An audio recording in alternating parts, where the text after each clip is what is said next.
an activist with the group Scientist Rebellion.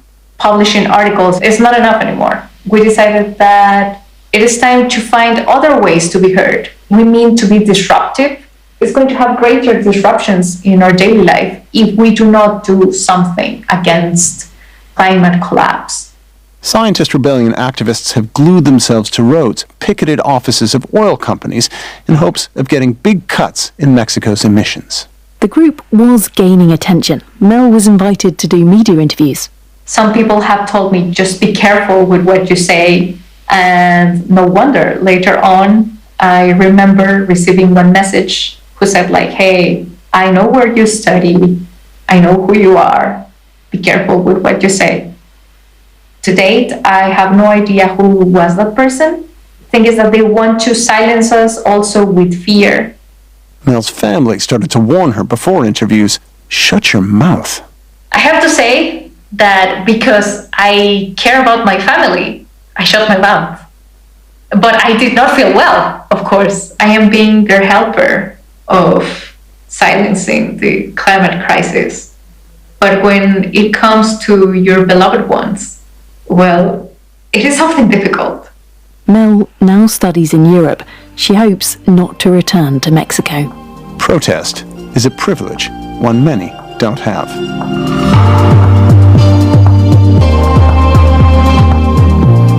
So far, we've heard about two things protesters might want: a sense of identity and support for their cause.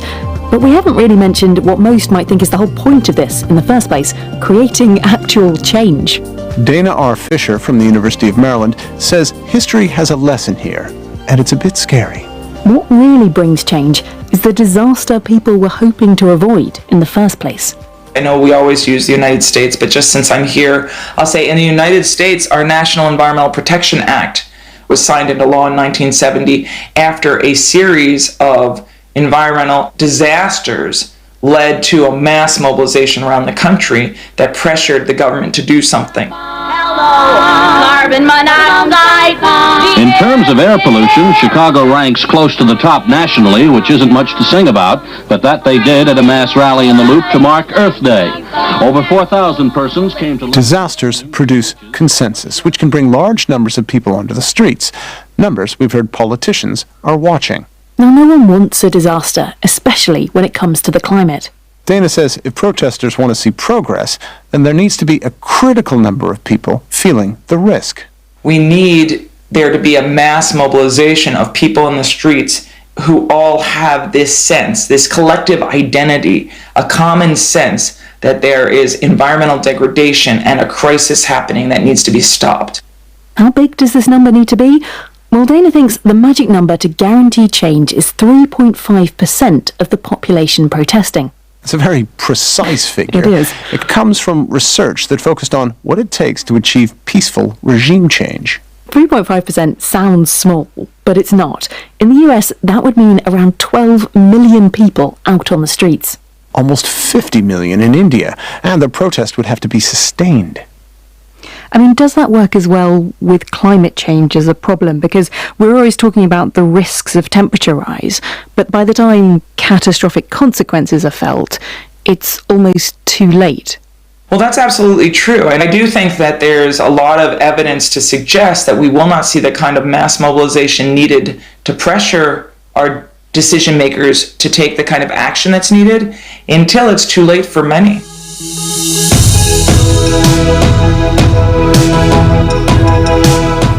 What do activists want? Successful protests! When do they want them?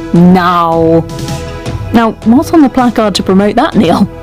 What about feelings matter? What about you? How about keep it dwunk? That's hard to do, though.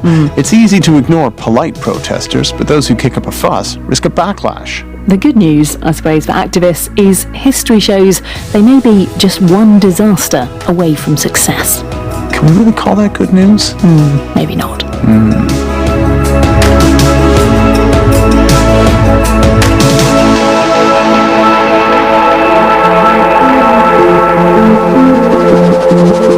Kate, what have you seen in the climate news this week?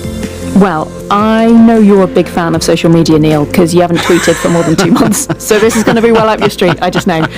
It's some research from the Potsdam Institute. What they did is they got a computer to analyse more than 4 billion tweets sent by US users over 6 years, and they compared them to weather data.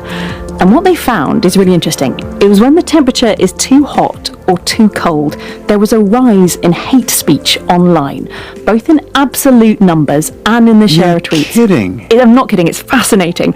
So in the US, there was this so-called feel-good window where there was the lowest hate speech. It varied from place to place, but it was broadly between 12 and 21 degrees Celsius, 54 to 70 degrees Fahrenheit if you work that way. Okay. But hate speech went up by 12% in extremely cold weather, so around -3 degrees, and was 22% higher in extremely hot weather, so around 42 degrees centigrade.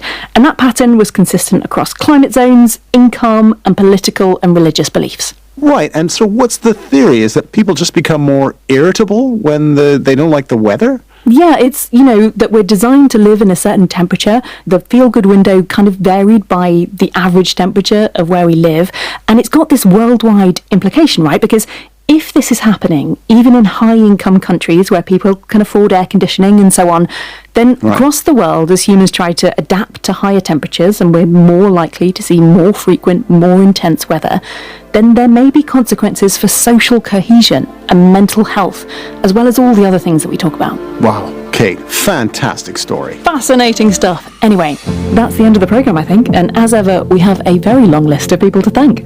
They are producer Lizzie McNeil and researchers Natasha Fernandez and Francis Reed. Production coordinators Siobhan Reed and Helena Warwick-Cross. Series producer Alex Lewis. Editor Richard Fenton-Smith. And the head of Studio Sorcery, Tom Bricknell.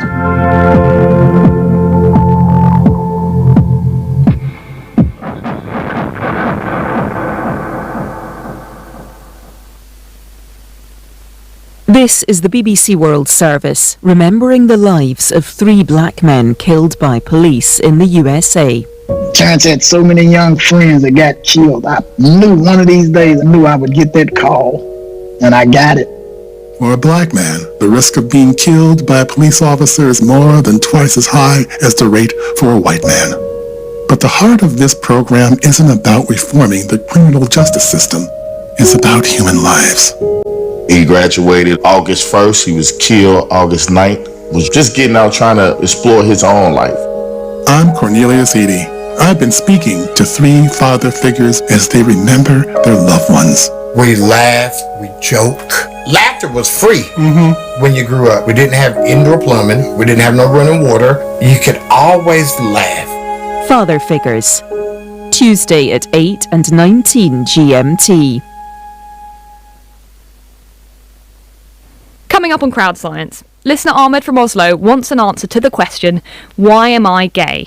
Human sexuality comes in many forms, from exclusively homosexual to exclusively heterosexual, but seeing as homosexuality creates an apparent reproductive and evolutionary disadvantage, I find out what science can and can't tell us about the role of nature, nurture and evolution in human sexual attraction. Coming up on Crowd Science after the news. BBC News with Justine Green. Russia has carried out missile strikes in cities across Ukraine, including the capital Kyiv. Video on social media shows smoke rising above buildings in several parts of the city. At least 8 people are said to have been killed in just one district. BBC correspondents say it's the most widespread series of Russian attacks since the early weeks of the war.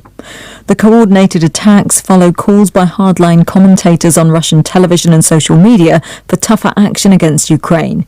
It follows the apparent attack on Saturday that damaged a key bridge linking Russia with occupied Crimea. Russia's President Vladimir Putin has blamed Ukrainian intelligence. North Korea says its most recent missile tests were drills to check and assess its nuclear deterrent. State media said the exercises involved missiles designed to carry smaller tactical nuclear warheads. Taiwan's president has compared China's military intimidation of the island to Russia's invasion of Ukraine. In a National Day speech, Tsai Ing-wen said both Beijing and Moscow posed a threat to the democratic world order. The UN Secretary-General has asked the Security Council to urgently consider Haiti's request for an international rapid action force to help with the national security crisis. Antonio Guterres said the force would help secure free movement of humanitarian supplies and protect critical infrastructure and services. Air France and the plane maker Airbus faced charges of involuntary manslaughter at a court in Paris today over a crash in the Atlantic Ocean 13 years ago. All 228 people on board Flight 447 died when the plane nosedived into the water en route to Paris from Rio de Janeiro. The veteran Indian politician Mulayam Singh Yadav has died at the age of 83. Mr. Yadav was the founder of the Samajwadi Party and served as Chief Minister of India's populist Uttar Pradesh state. BBC News.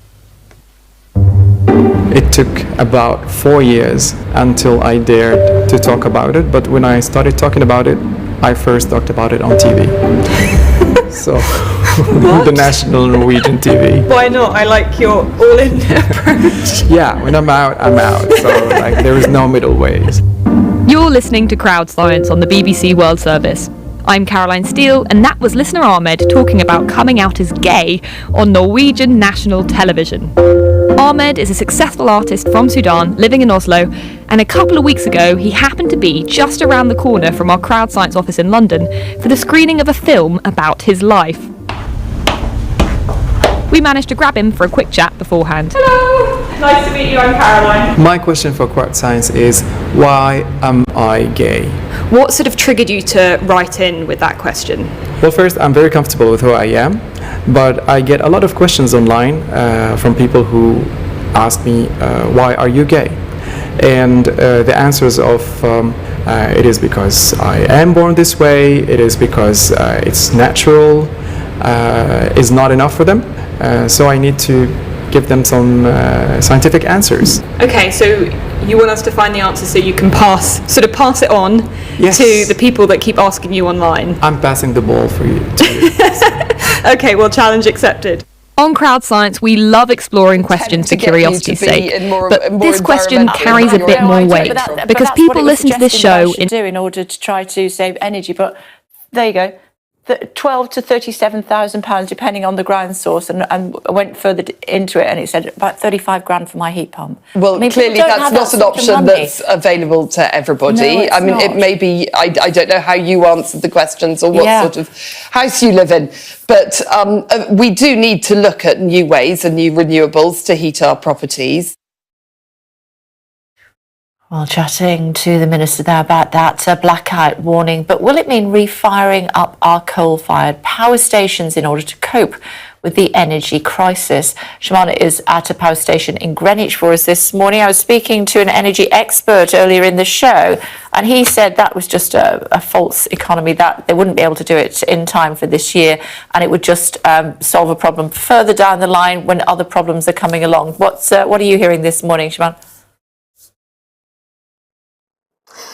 Well, the fact that the National Grid is suggesting that this may be a course of action does suggest that it could potentially happen. Now, this power station that's directly behind me is the type of poster child, really, that the government have been striving towards. It used to burn coal, but it now burns gas, and it's used as a backup power station for TfL. But according to that new report from the National Grid, it does suggest that we may well have to return to using coal if we are going to keep the lights on this winter. And this is not something that especially climate change activists are going to be very happy about. And that's because coal is relatively cheap and easily accessible, but it does burn way more carbon dioxide than oil or gas, which is why we have been phasing them out anyway. In fact, as it stands, there are only a couple of these coal power stations across the UK, one of them being in Nottingham and another one being in North Yorkshire. So if we were going to return to using coal,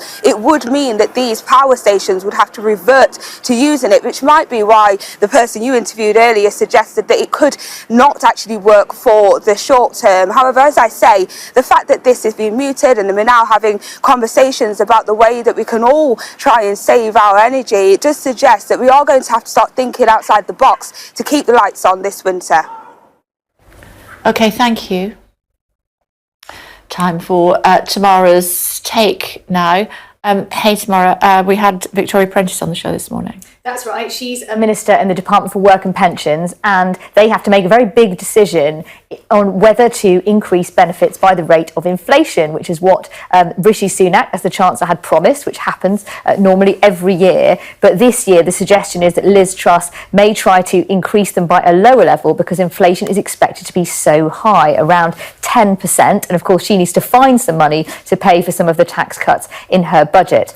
Now, Victoria Prentice said no decision had been made, but one would be made, she revealed, at the end of November, once the latest inflation and earnings figures have been published, because the suggestion was the government might try to use the lower earnings figure, which is around about 5%, instead. And lots of anti-poverty charities have said this would mean the biggest real terms cut on record for people who are already struggling with the cost of living. So she said that decision would be made at the end of November, and she said it will be a critical one. And I understand members of the Cabinet are telling Liz Truss she must do this, and the expectation now is the Prime Minister will have to cave into them, so she won't find any savings there. In fact, Victoria Prentice had this to say this morning.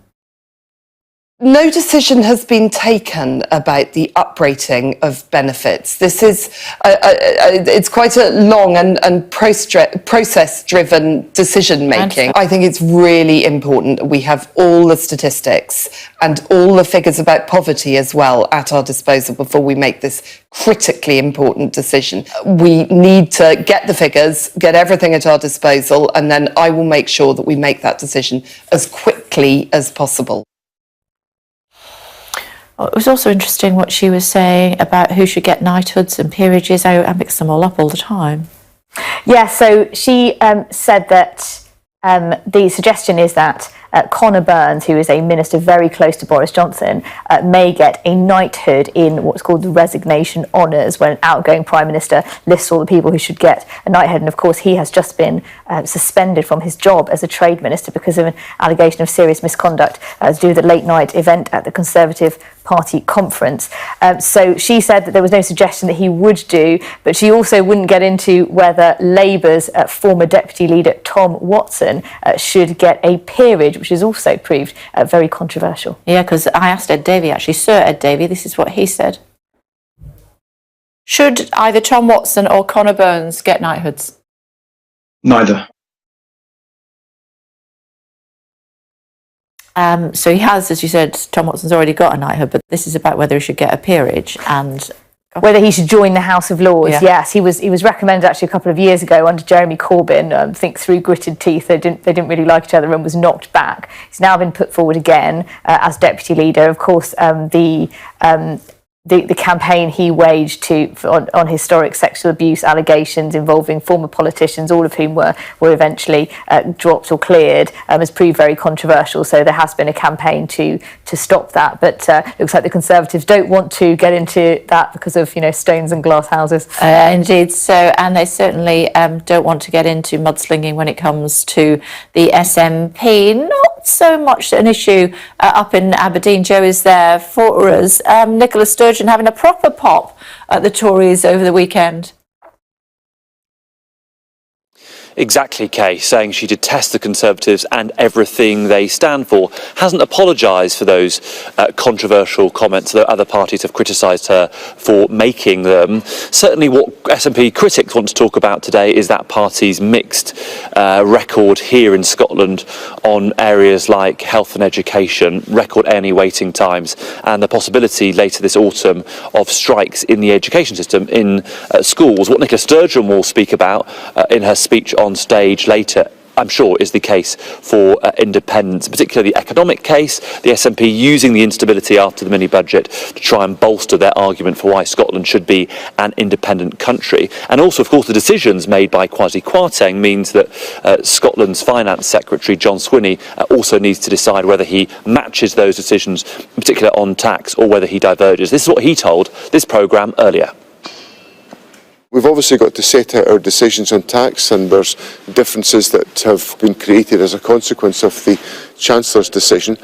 And what I set out to the conference yesterday is the important balance we've got to strike between the level of taxation and the level of investment in our public services. And I think what is The substantial flaw in what the Scottish Conservatives have said to us, for example, is that they want us to cut tax and increase spending.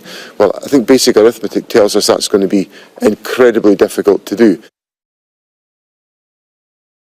But the big puzzle, the conundrum, the challenge, Kay, facing Nicola Sturgeon is how to keep all of her party members motivated, united behind her leadership when the central aim of this party, Scottish independence, is difficult to achieve when a second referendum doesn't look that likely. She'll be speaking on stage here just after 3 o'clock today, and then the battle to hold a second referendum reaches the Supreme Court in London tomorrow. OK, thank you both very much indeed. Thanks a lot. In other news, police are searching for the man who threw acid over television presenter Katie Piper after he was recalled to jail for breaching his licence conditions. Ms Piper was left fighting for her life in 2008 when Stefan Sylvester threw acid over her face in a targeted attack arranged by her ex-boyfriend. She suffered significant injuries that left her permanently scarred and blind in one eye. Stefan Sylvester was given a life sentence in 2009 for the attack. He was released in 2018 after serving a minimum term of 6 years in prison. Sylvester fled after being recalled to jail for breaching his licence conditions. A probation service spokeswoman said, "We are urgently working with the police to bring the offender back to prison where he'll face longer behind bars." In other news, the convicted swindler, Anna Sorokin, has spoken to the New York Times about her hopes to remain in the city despite the risk of deportation. For years, she used the name Anna Delvey to pass herself off as the wealthy daughter of a German diplomat, and her case became the basis for popular Netflix series Inventing Anna. She was released on Friday to house arrest after serving 3 years in prison for conning $275,000 from banks, hotels and rich New Yorkers. She told the New York Times, "They denied bail before. It was an exercise in perseverance. So many immigration lawyers told me I'd get deported to Mars before I'd get out in New York." She went on to say, "Letting them deport me would have been like a sign of capitulation, confirmation of this perception of me as the shallow person who only cares about obscene wealth, and that's just not the reality." Now, new research reveals 7 in 10 of us believe that society's obsession with the perfect body is damaging our mental health. Dr. Alex George, the government's first youth mental health ambassador, has been campaigning on this, among many other things. He is with us now to chat about World Mental Health Day. It's always good to see you. Thank you for joining us. Happy How are World you? Mental Health Day. Thank you. How are you? I'm all right, actually. I'm doing really well. How are you, really? I love that. Whenever I speak to you, you always ask twice. It's been a difficult few weeks, actually, to be fair. I'm actually doing quite well the last few days, but getting used to being given a diagnosis of ADHD hasn't been easy. I've talked about it on my social media, and it's kind of sad, I think, at 31 years old, kind of look back on your life and wonder whether things might have been different or easier, or just even understanding yourself better if you know why you are as you are.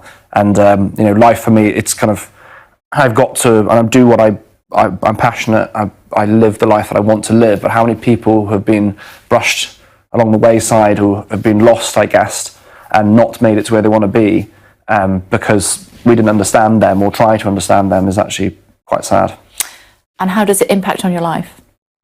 And my life? Having ADHD. So I guess, for me, I struggle to concentrate on things for a long period of time. I think there's a misconception around ADHD that you can't concentrate. I have ability to really hyper-focus on things, but I jump between. And actually working in A&E, it was brilliant. And the part of me thinks, well, is that why that I chose that career? Because it was working in operating theatre wouldn't have worked, but going to A&E really does. There's lots of challenges, but I think a lot of it is a superpower as well. My psychiatrist who diagnosed me said, for you it is a superpower because, you can go and do a talk at a school, then, I'm talking to you on Sky News and I'm going and working on my book and things, and that ability to, I guess, jump between things is a real help, but it's only become that way in later life. It was more challenging at school for obvious reasons. It's a system that's built a certain way, and if you don't fit, it's very difficult. You want to talk about body image as well and the impact that social media can have on that, and other people's views on what we look like and who we are. Yeah, well, I've been doing this campaign with A6, and I'm really proud to actually think it's the best campaign I've ever really worked on, and I'm proud to see a company taking ownership of this. You know, over 80% of people surveyed, thousands of people surveyed, over 80% said that they've put off exercising because of pressures around body image. So it's actually preventing people having all the benefits and the mental health benefits that we can have because they feel that pressure. So I did a before and after picture, which I actually post on my social media. Sure. The before was me having just a photo. Then I went and did exercise, came back and had the second photo done. People looking, thinking, where's the transformation? But it's about what happens in your mind. It's not about the body. You see so many of these pictures of people going, look, I've lost all this weight and I'm ripped in this photo. All you're doing is putting pressure on people. Most of these photos are unrealistic and a lot of them are edited anyway. Let's normalise normal bodies, and that is what this campaign's about. Be proud to exercise and to move for your own health. You know, and let's also view exercise in a different way. Exercise can mean going for a walk, just being outside. You know, for many people, just walking outside their front door is a real challenge. So celebrate those little victories and get outside. It's exactly why I started the Stompcast podcast, to encourage people to walk even 15, 20 minutes each day. It's great for your body and mind. If you want to go to the gym, fantastic, but don't see that as that's the only way that you can exercise if you lift weights. It isn't. My favourite form of exercise is walking. Yeah, me too. How are you different now to when you were on Love Island? Well, the 25 weeks running up to Love Island, I trained 2 hours a day, starved myself. I didn't see friends or family at all because I didn't want to have a cup of coffee because there's calories in that coffee, or eat a meal that wasn't controlled. And I got myself into a real state running up to that. And even though someone might look, oh gosh, look at the abs you had and all this, I wasn't happy. I felt awful. You know, I'm much happier now that I enjoy movement and exercise. I don't worry if I have that coffee and a donut with my family. I go and I enjoy life much more. I'm much more healthy. My body I don't have abs. I have a very normal body. I'm proud of my body, flaws and all. But I'm much happier for it. And I have asked lots of people, I've talked to young people about this as well. When you have this shape that you see, that you want to get to, when you've got those abs, will they make you happy? And think about it. And I've spoken to people who are in this shape and they're pushing even harder. They're going, oh, I'm not big enough, I need steroids. We've got up to 1 million people in the UK that have used anabolic steroids for aesthetic purposes. Wow. So they've risked their heart, their liver, their organs, their brain to enhance the way that they look. And I think that's really sad. That's so sad that person is going to take those risks to look a certain way when they're beautiful as they are. Your one top tip for people for World Mental Health Day? First of all, the most important thing that I can say is to practice self-awareness. You ask me, how am I doing? How am I really? Ask yourself that question. If you cannot be aware of the problem, you can't fix it. You have to be aware. Reach out to people around you. I would say to anyone, the storm always passes. You are loved, you're appreciated. We love you. Please don't give up hope. If you're in that dark space, reach out for help. Samaritans are there 24/7. Call them on 116 123 if you're in an emergency. Speak to people. There's always hope of a better day. Okay, it's always great to see you. Thank you very much. It's lovely to see you. Thank you very much indeed. 116 123. Remember that. And we will also have it on our website as well. There's always people there to help you. Do bear that in mind. You don't have to go through challenges alone. People will always be there. They'll listen. Just have to reach out and ask them. Now, the government's insisting there's no need for a campaign to encourage people to use less energy, despite concerns of power cuts with the squeeze on energy supplies following Russia's invasion of Ukraine. Let's talk about it with my next guest, General Secretary of the National Union of Mine Workers, that's Chris Kitchen. He lived through the last time planned blackouts hit the UK during the 70s in response to the miners' strike and the oil crisis. He's with us now from Barnsley in South Yorkshire. Hello to you, thank you for joining us. How concerned should people be about the lights going out, and what do they do? How do they cope with it if they do? I think the first thing to say, Kay, is it's unlikely that we're going to have planned blackouts. The government will spend as much of our money as it needs to cover the backs. The energy crisis is a direct result of a political vendetta against the coal industry, coal miners, the communities and the unions. So there's no way they're going to, allow the blackouts and allow them to be blamed for their own actions. If there are blackouts, then I think it'll be more severe than in the 70s because we're more reliant on energy now. I heard you talking earlier on about ground source heat pumps being a way of reducing your environmental impact and securing, heating for your house. But they still rely on electricity to run them. So, and we are totally dependent now. The way that we live is based on energy. It's based on electricity. It's something that, we ought to still be in control of. We didn't need to be importing as energy when we have got an indigenous supply of energy that can be burnt cleanly now, as we're finding out with, it's a backward step to go against coal. It's the environmentalists have shot themselves in the foot because we are going to have to go back to it to keep the lights on. Well, you say that. I was speaking to an environmentalist actually earlier on, and he said that's absolutely not the case, and we should under no circumstances fire up these coal-fired power stations again. Yeah, the trouble with environmentalists that think of themselves as professionals or experts is they don't seem to have a lot of common sense, do they? We know that the government's paying to keep 3 power stations that are coal-fired on the lines in case they need to use them. We know they're going to have to buy that coal now and import it and have it ready to use. They're going to burn it, whether they need to or not, they're going to burn it. And we know that other countries that have still retained the ability to produce and burn coal are increasing their coal production and coal burn to make sure that their citizens are protected. It's just a shame that we've got a government that doesn't think that we're worth protecting as British citizens. Okay, it's good to talk to you. We're out of time, sadly, but we appreciate you taking the time to join us this morning. Thank you. Thank you, okay. Thank you. Just want to update you on looking at, actually, there's just a quick comment from Unite, and then we'll move on to Ukraine. Hitting out at the operator Shell, swimming in record profits is how they put it, while workers told to take a pay cut. The union confirming that more than 100 maintenance and repair contractors based at the Mosmoran plant and the St Fergus gas terminal are being balloted for strike action. So we'll get more on that, and we'll update you further. That is basically saying that Shell are swimming in profits and doing nothing to support their workers. I want to tell you what's happening in Ukraine. Here we go. These are pictures that we've been receiving throughout the morning, and the latest that we are hearing is that there have been several targets on 11 important, that was a bridge that was blown up earlier, 11 important infrastructure facilities. I'm guessing that would be one of them in 8 regions, and the city of Kiev damaged in strikes. Hearing from a politician, I can't see his name, in Ukraine, who was saying that they are, this is a sign of weakness, not strength, when it comes to President Putin. The foreign minister describing President Putin as a terrorist who talks with missiles. Vitaly Klitschko, who is the mayor of Ukraine, saying several hits on the objects of the city's critical infrastructure. At least 8 people killed, at least 12 injured in an explosion in Kiev. The Defense Ministry vowing revenge for Monday's strikes on the country, and President Zelensky saying they're destroying our people who are sleeping at home.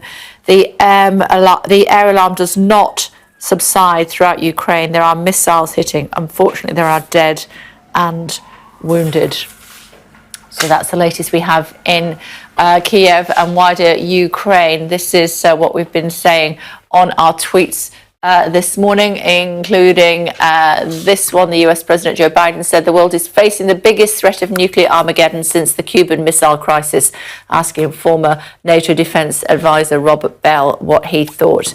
Quite a lot of you having a look at that already this morning. The war in Ukraine is trending on Twitter. You can contact us if you would like to at Kay Burley. Use the hashtag Kay Burley if you prefer. That's about it from us for today. Ian King Live is next on the programme. And then, of course, we'll bring you the very latest on the situation in Ukraine throughout the course of the day. I'll see you at 7 o'clock in the morning. Do hope so. Bye-bye for now. PR Interventions amplifies yours. Organized products. Welcome to Gabby Dave Global.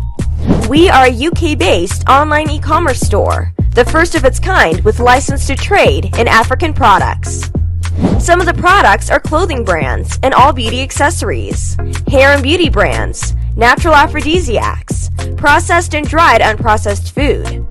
Our mission at Gabby Dave is to connect African and Caribbean businesses to customers globally. At Gabby Dave, we ensure our sellers get the best deal for their products. We are not just here to help you reach a wider audience. We are also a distribution center to support business growth by fulfilling orders to your customers from our warehouse, making sure customers receive their products on time. We are inviting all Black-owned businesses to trade on our platform because we strongly believe Africans have a unique brand the customer would appreciate globally. So get in touch today and let us make your product and business go far. Here are some of the benefits of using Gabby Dave Global. User-friendly platform, track your shipment, online support, transparent process, multiple SKUs, multiple products, a platform that encourages manufacturers as well as traders. Our marketing and PR interventions amplifies yours. Organized products and categories for easy access and navigation. Access to global community, especially within UK and Europe. Welcome to Gabby Dave Global. We are a UK-based online e-commerce store, the first of its kind with license to trade in African products. Some of the products are clothing brands and all beauty accessories, hair and beauty brands, natural aphrodisiacs, processed and dried unprocessed food. Our mission at Gabby Dave is to connect African and Caribbean businesses to customers globally. At Gabby Dave, we ensure our sellers get the best deal for their products. We are not just here to help you reach a wider audience. We are also a distribution center to support business growth by fulfilling orders to your customers from our warehouse, making sure customers receive their products on time. We are inviting all Black-owned businesses to trade on our platform because we strongly believe Africans have a unique brand the customer would appreciate globally. So get in touch today and let us make your product and business go far. Here are some of the benefits of using Gabby Dave Global. User-friendly platform, track your shipment, online support, transparent process, multiple SKUs, multiple products, a platform that encourages manufacturers as well as traders. Our marketing and PR interventions amplifies yours. Organized products and categories for easy access and navigation. Access to global community, especially within UK and Europe. Welcome to Gabby Dave With SendWave, you can send money to Ghana, Nigeria, Kenya, Uganda, and Tanzania. And the best part is, SendWave is absolutely commission-free. Our exchange rates are excellent. You can see for yourself by checking them out on our website. So how do you use SendWave? SendWave is an app that you can download onto your phone from the App Store or Google Play Store. The app is free to download. After downloading it, just open the app and enter your name, email, and phone number. That's it. You're good to go. Make sure you use the promo code SR, S for Star, R for Radio. This promo code will give you £5 free credit to send to Africa on your first transaction. Your money will be delivered to your recipient within seconds. Feel free to call me on 0749 7377 647 at any time. I'll be happy to tell you all about SendWave and help you in any way I can. Remember to use the promo code SR for £5 free credit. Medasse.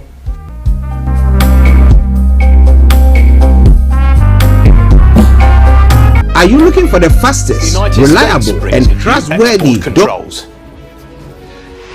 New research suggests UK house prices are overvalued by around 30% as concerns for the housing market grow. As the maritime industry's biggest event of the year gets underway for the first time since the pandemic, we'll be discussing what states the sector's in. And Boxing Clever, the UK's youngest promoter, says he's modernising the sport by staging a world-first all-female undercard.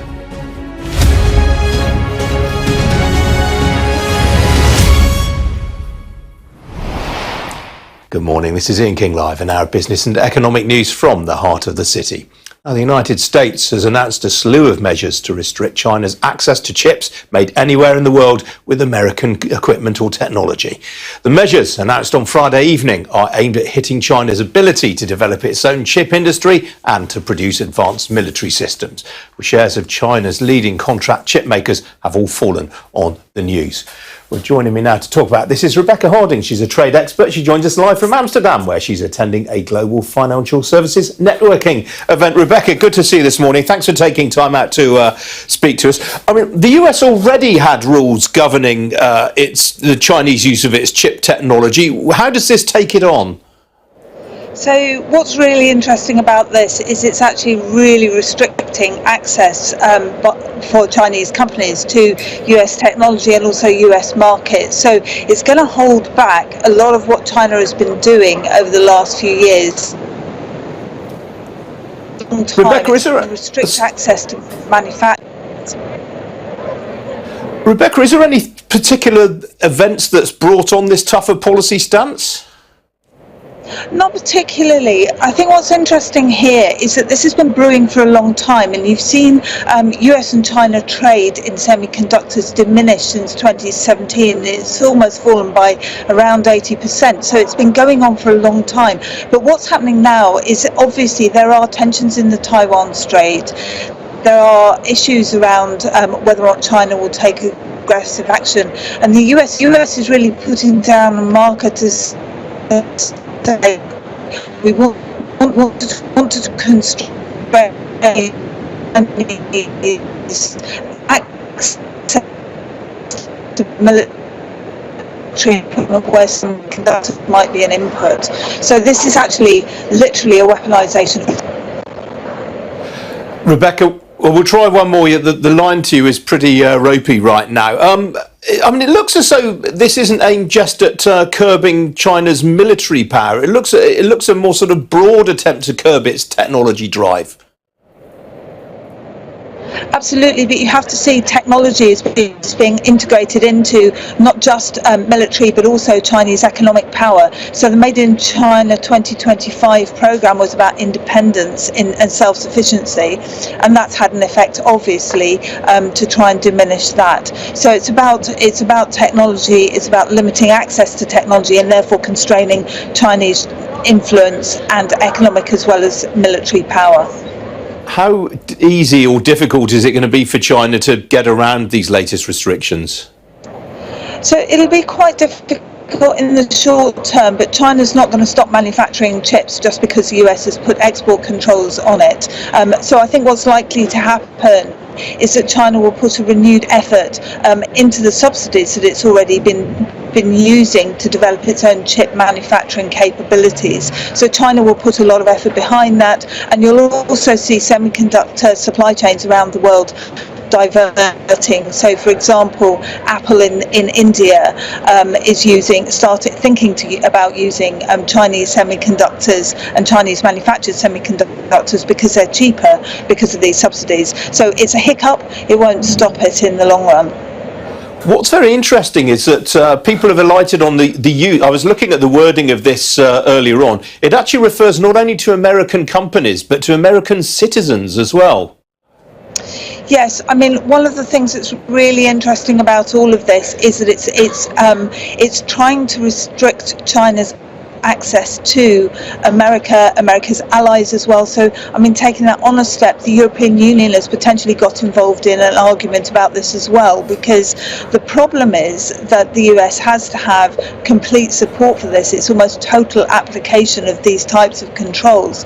So it's very large and it's very comprehensive. And effectively what it's doing is it's separating out the sort of Western and allied semiconductor manufacturer from Chinese manufacturer. It's a huge step. Rebecca, great to see you as ever. Thanks for joining me this morning. Thank you. Bit of breaking news to bring you. We've heard in the last few minutes from Mel Stride, who of course he is the chairman of the Commons Treasury Select Committee, that the government is going to bring forward its medium-term fiscal plan and the forecast from the Office for Budget Responsibility to the 31st of October. Of course, it was originally due to be published on the 23rd of November. So that just in, the UK to publish its medium-term fiscal plan, OBR forecast, on the 31st of October. Let's hope it's not too scary reading, eh?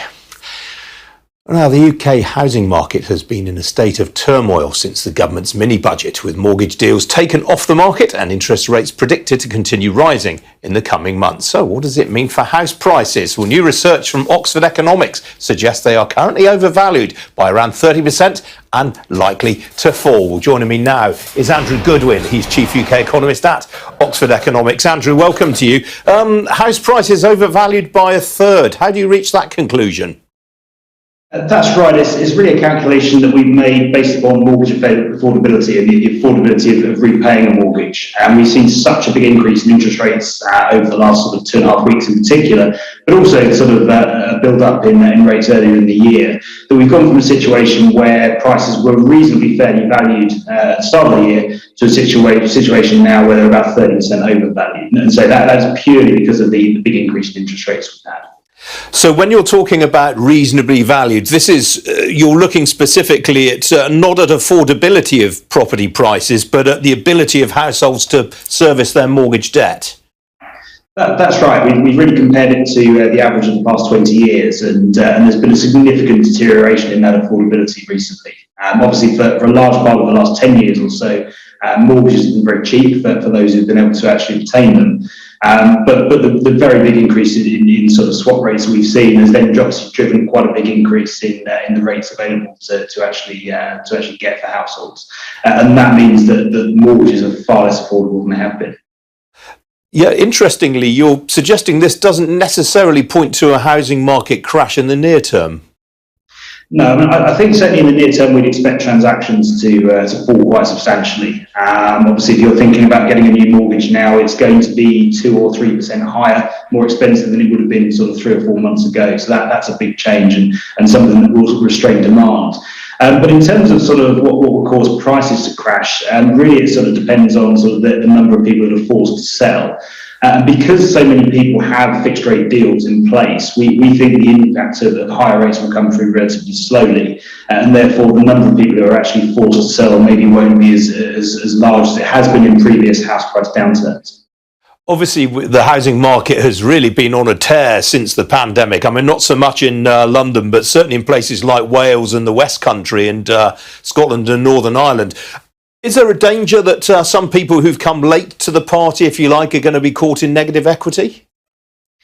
Well, I think a lot of those people that have bought recently are likely to have fixed down. The number of people that have been buying sort of mortgages on fixed rate deals has been incredibly high over the last sort of few years, taking advantage of those very sort of cheap deals. I think the people that are more vulnerable are the people that are coming to the end of their fixes that they took out 2 or maybe 5 years ago at very low interest rates of sort of somewhere between 1 and 2%, maybe slightly higher, because they're now looking at interest rates that are more in the 5 to 6% range, and those are the people that are going to be very, very vulnerable. And really, they've done nothing but really be unlucky. It's just sort of very unlucky that the time at which their rates are coming due for renewal. Quite so, but I mean, they ought to at least have an equity cushion behind them, given what house prices have done over the last 2 to 5 years. Certainly not have that cushion, but obviously the big concern for us is that in a sort of situation where we have very high inflation anyway, big squeeze on living standards, a lot of those people are going to struggle if they then have to absorb a very big increase in their mortgage costs as well. So yeah, this is coming at just the wrong time for those people. One thing that we've constantly heard from the house building sector ever since I can remember, really, over the last decade or so, has been supply and demand fundamentals, the fact that supply is just not meeting demand right now. Could that potentially come to the rescue and mitigate the extent to which the market sells off? I think it's unlikely. I think simply because it just takes so long to sort of get the planning permission in place to actually build the housing that sort of be required really to sort of offset these sort of pressures. So I think that certainly increasing housing supply would help over the sort of certainly over the medium term. But in the short term, really the market is at the mercy of market interest rates, and really where rates go from here. And as far as we're concerned, these sort of rates of 5 to 6% on sort of mortgage deals are likely to be here certainly for the next 6 to 12 months. And what about the rental sector in particular, Andrew? I mean, there's a lot of concern. I mean, if you're reading the weekend press, there's a lot of stuff in there about how buy-to-let mortgage rates seem to be rising even more rapidly than conventional mortgages. That's certainly a sort of concern. And if we're talking about sort of forced sales, that may well be the part of the market where there is greater forced selling, where the sort of the equation isn't quite as sort of straightforward for those sort of buy-to-let investors. The other side of that, obviously, is if you're actually in a rental property, then there's going to be quite a bit of pressure on the landlords to put rates, their sort of rental charges up in order to absorb that increase in interest rate cost that's coming through as well. So I think that is certainly an area of the market that we're going to be watching closely over the next few months. And are you concerned about any particular parts of the country?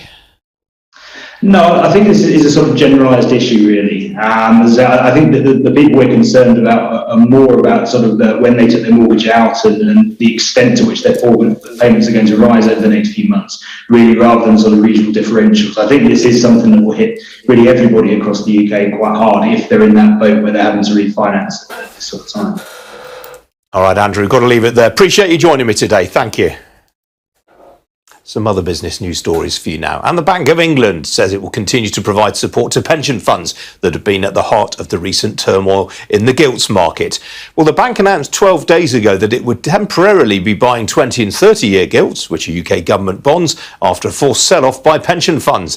But it's so far spent only £5 billion out of a possible £40 billion to date. And today it said it was prepared to deploy that extra unused capacity before the scheme is due to expire on Friday. The bank also says it will launch another temporary facility to enable banks to ease pressures that their pension fund clients have been facing due to the recent turmoil.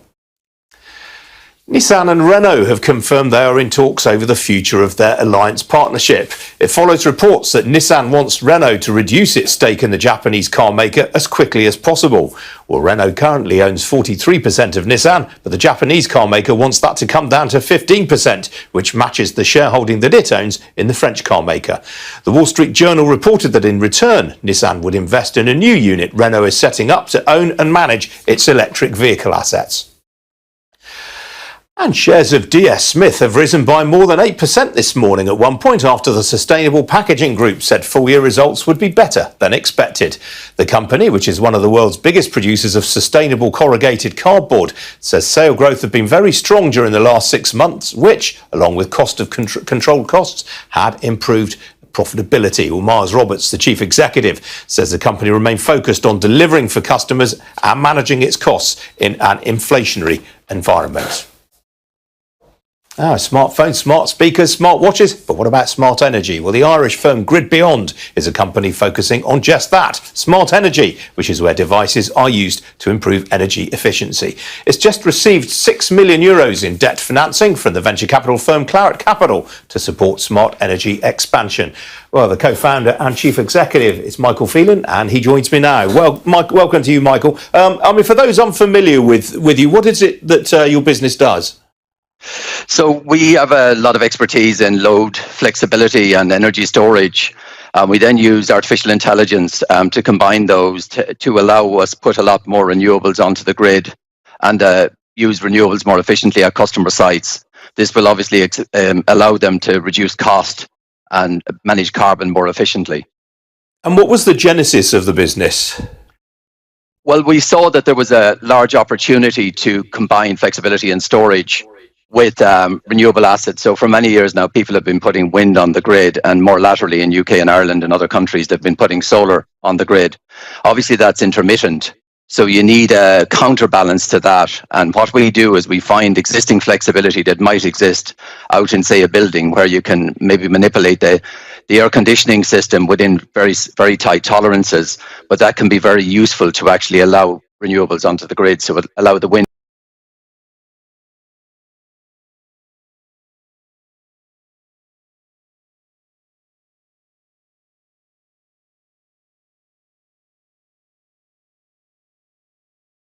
used more efficiently and more of it to be used when it's available, and the same with solar.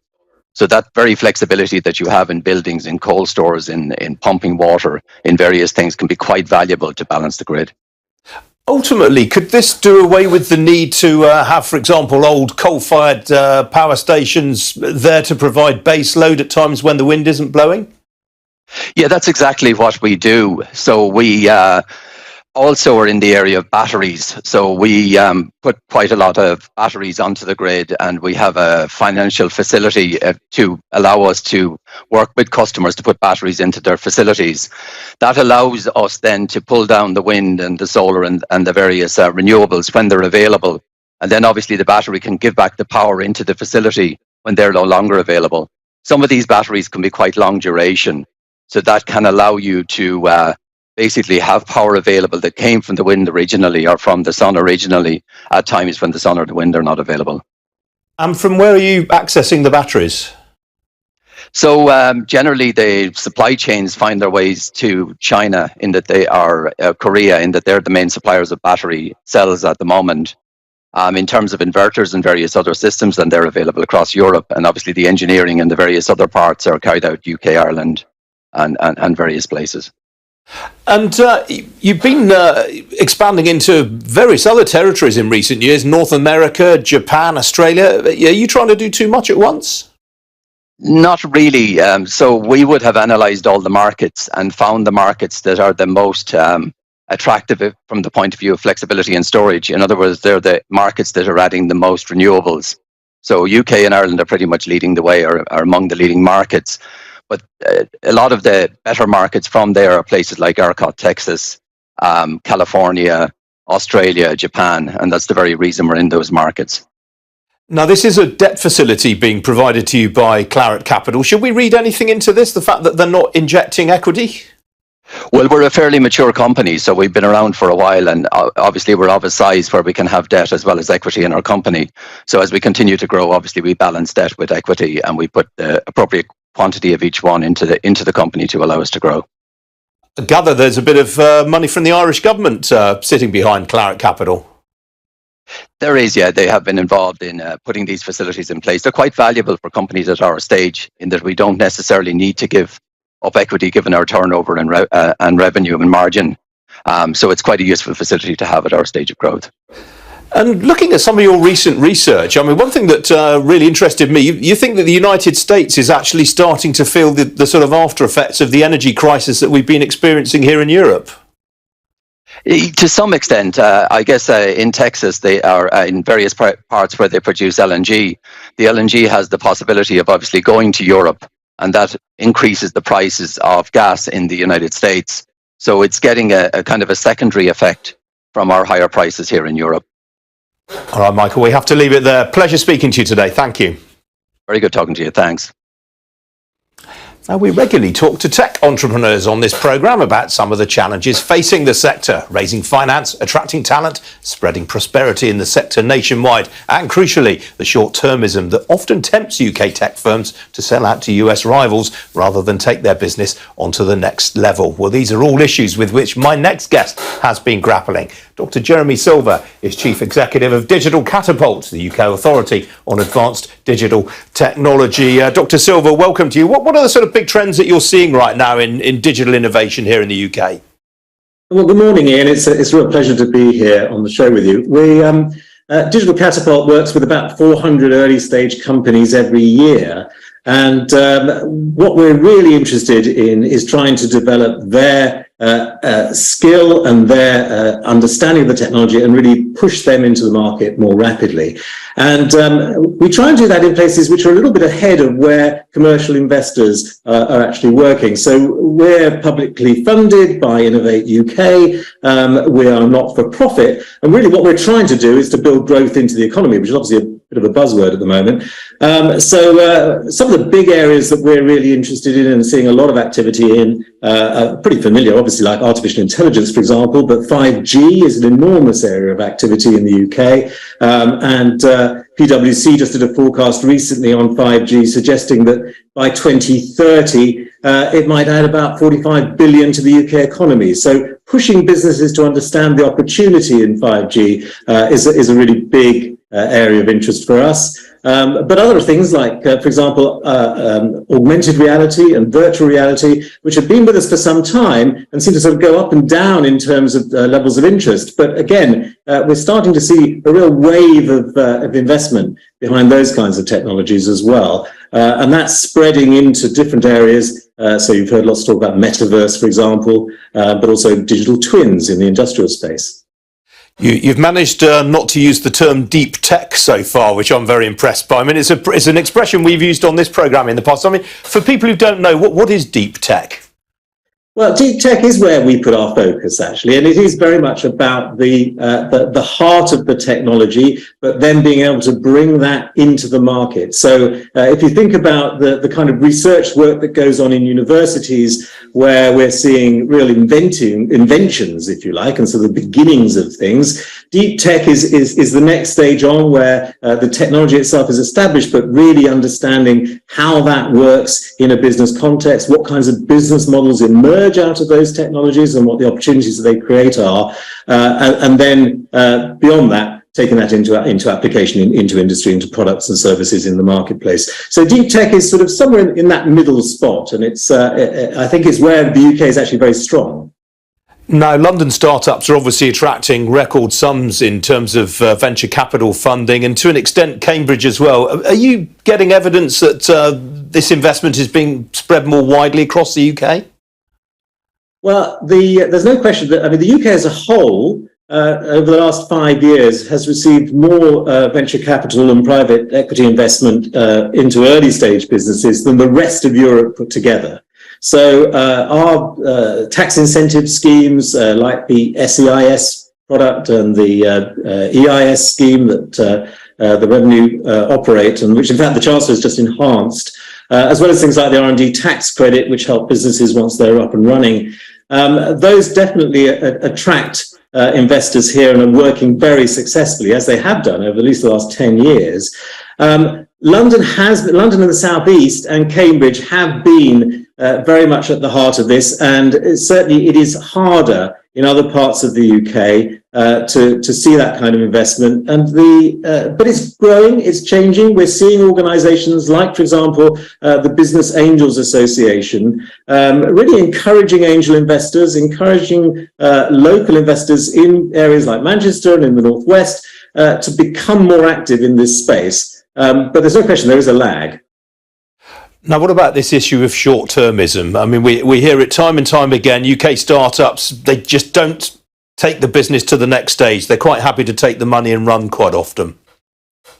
I think it is a real challenge. I mean, I've been an entrepreneur for the last 25 years prior to running Digital Catapult. And I have to say, you know, I've built and grown and sold businesses to American tech companies. And I have to say, you know, from a financial perspective, that's an attractive proposition. But from the point of view of the value to the economy, and in a sense, a return to UK taxpayers who, you know, I talked about those tax incentives earlier on, EIS, SEIS. I think we've still got some work to do to really try and see businesses grow into the economy and grow to scale. And, you know, we've heard a lot over the last few years about the need to scale up. And that's really what this is all about. The fact is that, you know, if you look in the German economy, you will see a tier of middle-sized, 100 million, 200 million turnover companies. And we are very weak in that respect here in the UK. So we do have a tendency, when businesses get to 10 million in turnover, 20 million in turnover, that's when they tend to sell. And for the majority, sell to US tech businesses, and I think that is a problem for us. We're great at getting stuff started. We're great at the innovation piece, but we're just not extending it into the heart of our own economy at the moment. Absolutely, Jeremy. I'd love to talk to you some more on this, but we're out of time, I'm afraid. Hopefully, see you again in the future. Thank you. Look forward to it. Thanks, Ian. Well, still to come here on Ian King Live. We'll have a look at how global markets are doing this Monday morning. Don't go away.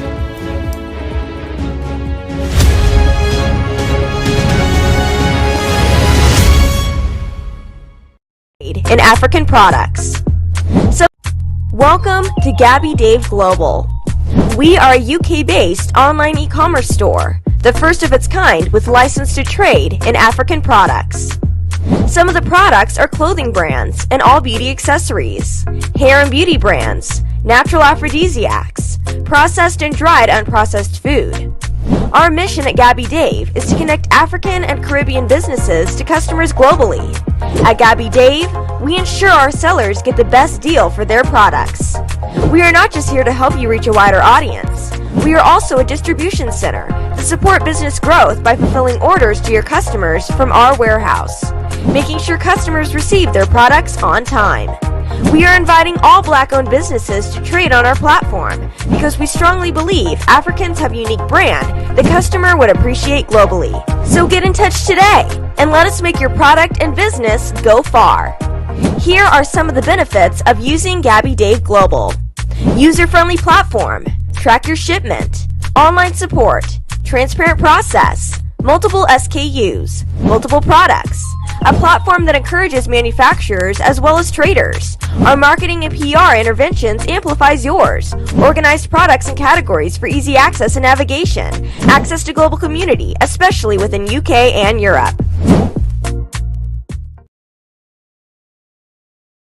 People all over the world to send money to their loved ones in Africa. With SendWave, you can send money to Ghana, Nigeria, Kenya, Uganda, and Tanzania. And the best part is, SendWave is absolutely commission-free.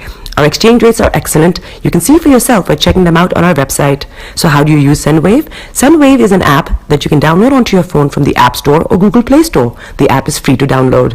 After downloading it, just open the app and enter your name, email, and phone number. That's it. You're good to go. Make sure you use the promo code SR. S for Star, R for Radio. This promo code will give you £5 free credit to send to Africa on your first transaction. Your money will be delivered to your recipient within seconds. Feel free to call me on 0749 7377 647 at any time. I'll be happy to tell you all about SendWave and help you in any way I can. Remember to use the promo code SR for £5 free credit. Medasse. Tune in to On Point here on Star Radio UK with Empress Regina every Monday at 5 p.m. GMT. Looking forward to your company. Hi everyone, it's your girl BB Clement, the author of How to Go From Employee to Entrepreneur and the host of your weekly business show, BB Means Business, the show where we discuss everything you ever wanted to know about business but you were afraid to ask. How do I start my business? How do I raise the finance? How do I grow my business? Where am I going to find my customers? Join me every Tuesday at 1:30 p.m. on Star Radio UK to get all the information and tips that you need to become a successful entrepreneur and become financially free. Remember, don't let life dictate to you. Rather, put your signature on life. Check me out. He tells me my energy is making him tired. Yes! How do you get the energy to do it? I've been told that I have a lot of energy, but my goodness, I think today I have met my match, people. I have met my match, Miss Suzanne. Wow, amazing. One of the things that's the start of the darkness. So what did that myself and the world will adjust.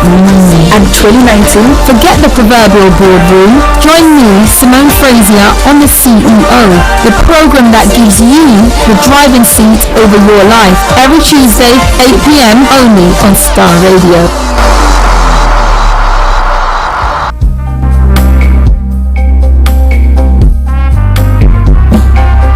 Are you looking for the fastest, reliable, and trustworthy door-to-door shipment company? Well, look no further. When was the last time your family received a shipment back in Ghana on time and in time? You are not sure? Well, Lamb Shippers, we pride ourselves with being the fastest, reliable, and trustworthy shippers you can use. You are assured of prompt pickup anywhere in the UK by our personnel. They also make sure your items are well packaged to get to its destination in time. When it comes to door-to-door shipment, look no further. Well, Lamb Shippers, contact us on 07939009321 or 07498911820. Or you can visit our website www.welllamp.co.uk. You can also drop us a mail, info@welllamp@gmail.com. Well Lamp Shippers, fast, reliable, and trustworthy.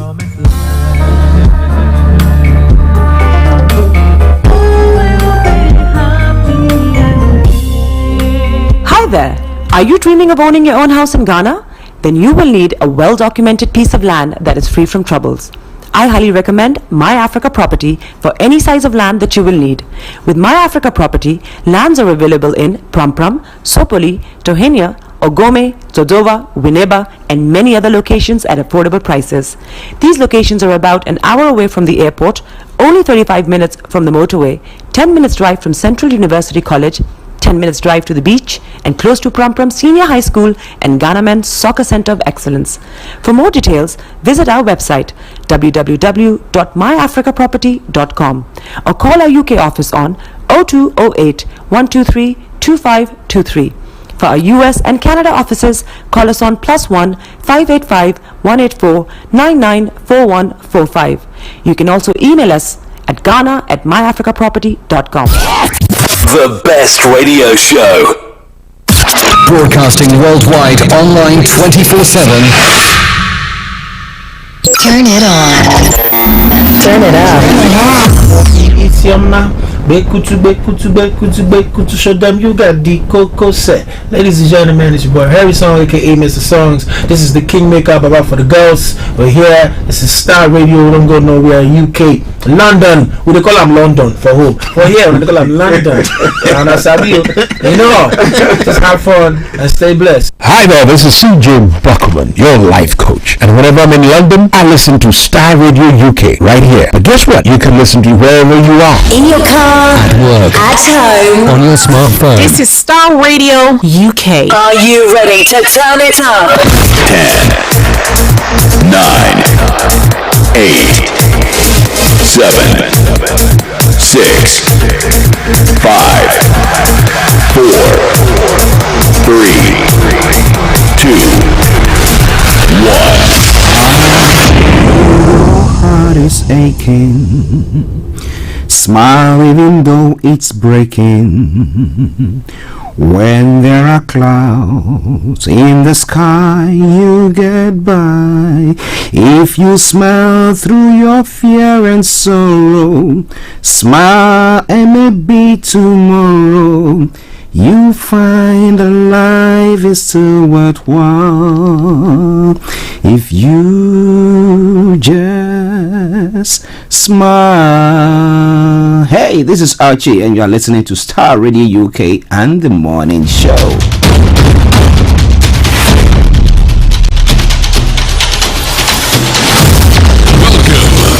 This is Starr Radio UK. This is Starr Radio UK. Welcome.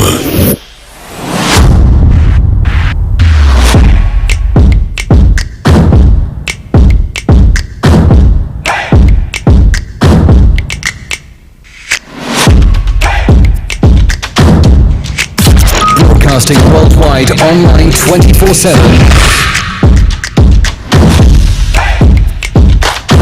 Enlighten your day with Starr Radio.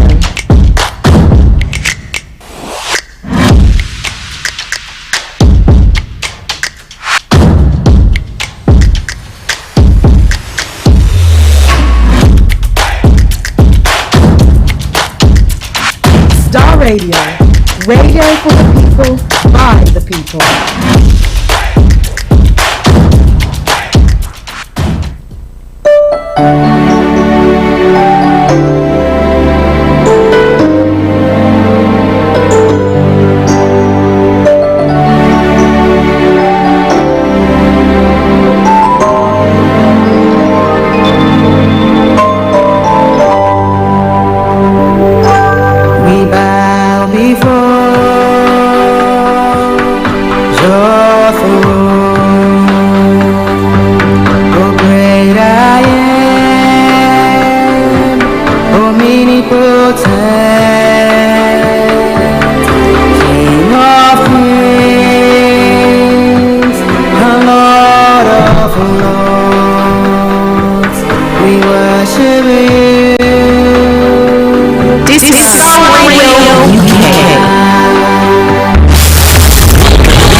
great I am. And that is how I say a massive good morning, good afternoon, good evening, good dawn to you wherever you might be on planet Earth. And those of you on other planets as well, we want to salute each and every one of you and welcome you to the Monday edition of the morning show. Today is the 10th day of October, the year 2022, with the time now 10:36 from the hearts of London. This is Starr Radio UK, your favorite African and Caribbean radio station in London. Playing in the background, something from Pastor Theodore Abuachi Ansa.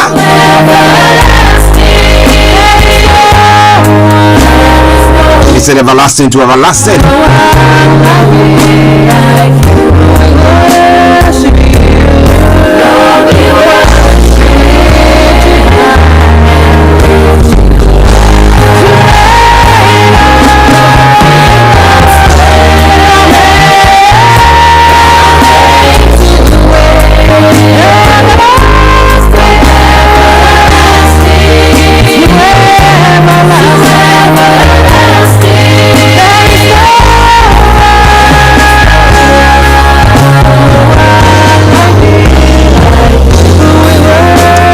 So from this time until 1 o'clock, I'm going to be your captain. I'm going to see you through all the news that is making the rounds across the globe. Let's say good morning to the team this morning, Mr. Frank Davis, who held the helm for me during the time last week when I was out or off. And then to Mr. Laimi Koiki.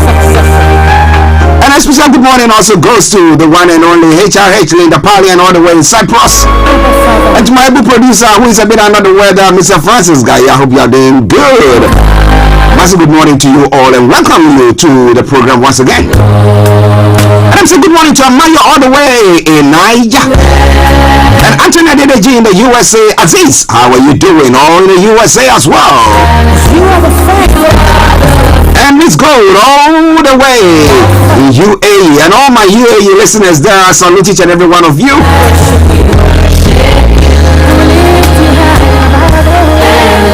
So let me put it this way. Our protocol observed. Special good morning to my brother Felix all the way in Aberdeen. I'm Mr. Kofi Ali Abdul Yakin. Dr. Martin, good morning to you all and to everyone who tunes in each day to listen to us on Starr Radio UK.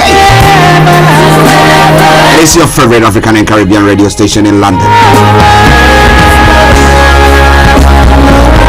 Okay, so by one program online, this other program is going to be for you. If it's the first time of tuning in to listen to us on the Starr Radio UK Morning Show, I'm going to bring you the quote of the day, the weather forecast will follow suit, then the travel update as well.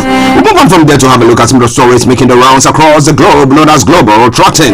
Exactly at 11 o'clock, we'll be having Mr. Laimi Koiki who will be joining us to bring us updates from Nigeria. I hope Nigeria didn't happen to you over the weekend. Well, but we'll be updating you on what is happening there.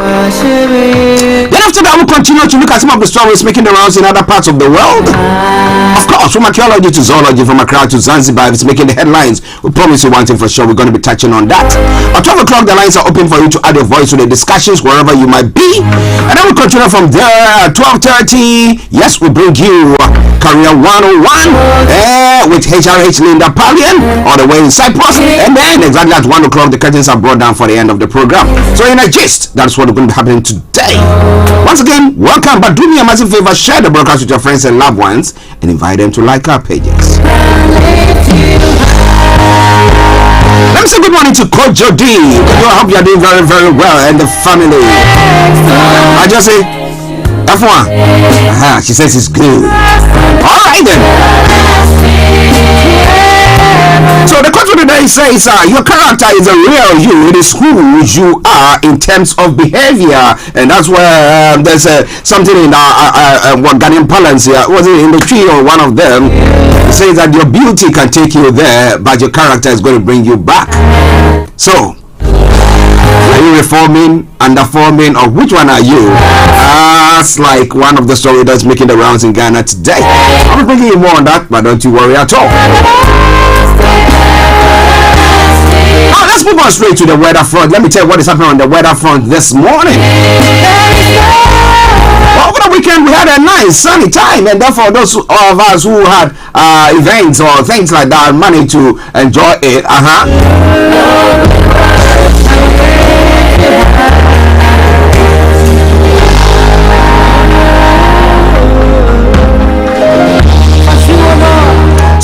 to the weather front. Well, today for London and the southeast of England, this is how the weather is going to be for you. Now this afternoon, the cloud will clear and it will be dry with long sunshine. For the remainder of the day, there will be a gentle northerly breeze as well. Tonight will be largely clear and dry with just the odd patch of cloud possible in places. Winds will become light and it will be a chilly night as well. Welcome to the temperature. The temperature is going to be 17 degrees. The lower is going to be 4 degrees. UV level is going to be low. Pollution is going to be low. Sunset 18, 19. It's all right for tomorrow morning. 07:15 hours. That brings us to the end of the weather forecast for you. Bringing the time now to 10:42. I'll take a quick break and then I'll bring you the travel updates. So wherever you are, stay tuned. Don't you tag the dial. It is Starr Radio UK. It is still your favorite African and Caribbean radio station in London. Hi everyone, it's your girl BB Clement, the author of How to Go From Employee to Entrepreneur and the host of your weekly business show, BB Means Business, the show where we discuss everything you ever wanted to know about business but you were afraid to ask. How do I start my business? How do I raise the finance? How do I grow my business? Where am I going to find my customers?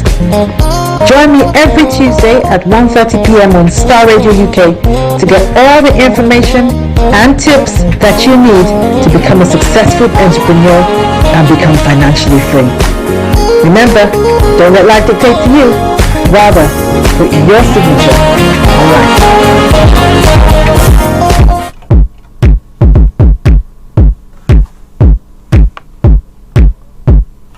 This is Starr Radio UK. Okay, so keep your eyes on the roads, I'll keep you navigated. I promise I'm on the Starr Radio Travel Update comes you every weekday from 10:40. It's now 10:43. How is your travels like? You want to share with us wherever you might be on the planet? Of course, because we are a radio station, we are able to reach out to everybody, and whatever you say will benefit someone there. Okay, so on the underground this morning here in London, well, the Central Line has got minor delays, and that is due to signal failure, but the minor delays is between North Acton and Ealing Broadway while they fix their signal failure issue there. Now, when it comes to the London Tram Link as well, there's no services between East Croydon and Beckenham Junction, New Addington and Betton, between Arena and Elmers End due to strike action. There is a 15-minute service in operation between Wimbledon and East Croydon. So you want to travel via any of those routes, please check before you leave. That aside, any underground line, good service there. TFL Rail, London Overground, good service there. I'm moving on straight to the major roads in London. What's happening there? Now, A4, Central London Red Route and South Circular A205 are all got closures. Now, A3, A406, that's the North Circular, I've also got serious delays. If you can avoid that, do your best to avoid it. And keep your eyes on the roads, also keep you navigated, I promise I will bomb.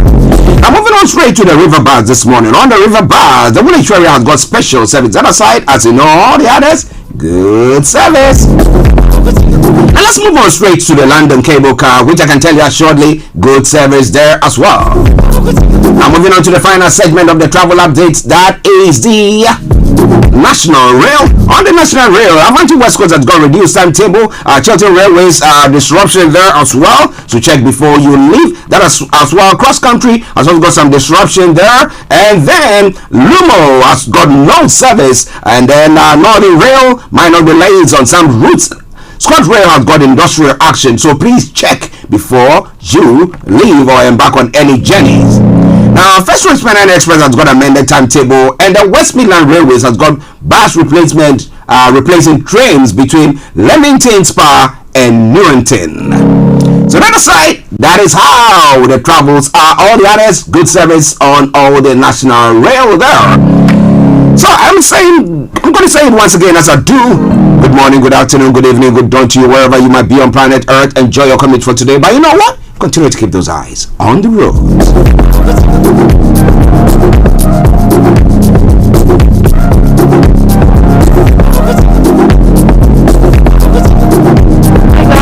Your friend Uruj from SendWave. SendWave is a money transfer app that is used by people all over the world to send money to their loved ones in Africa.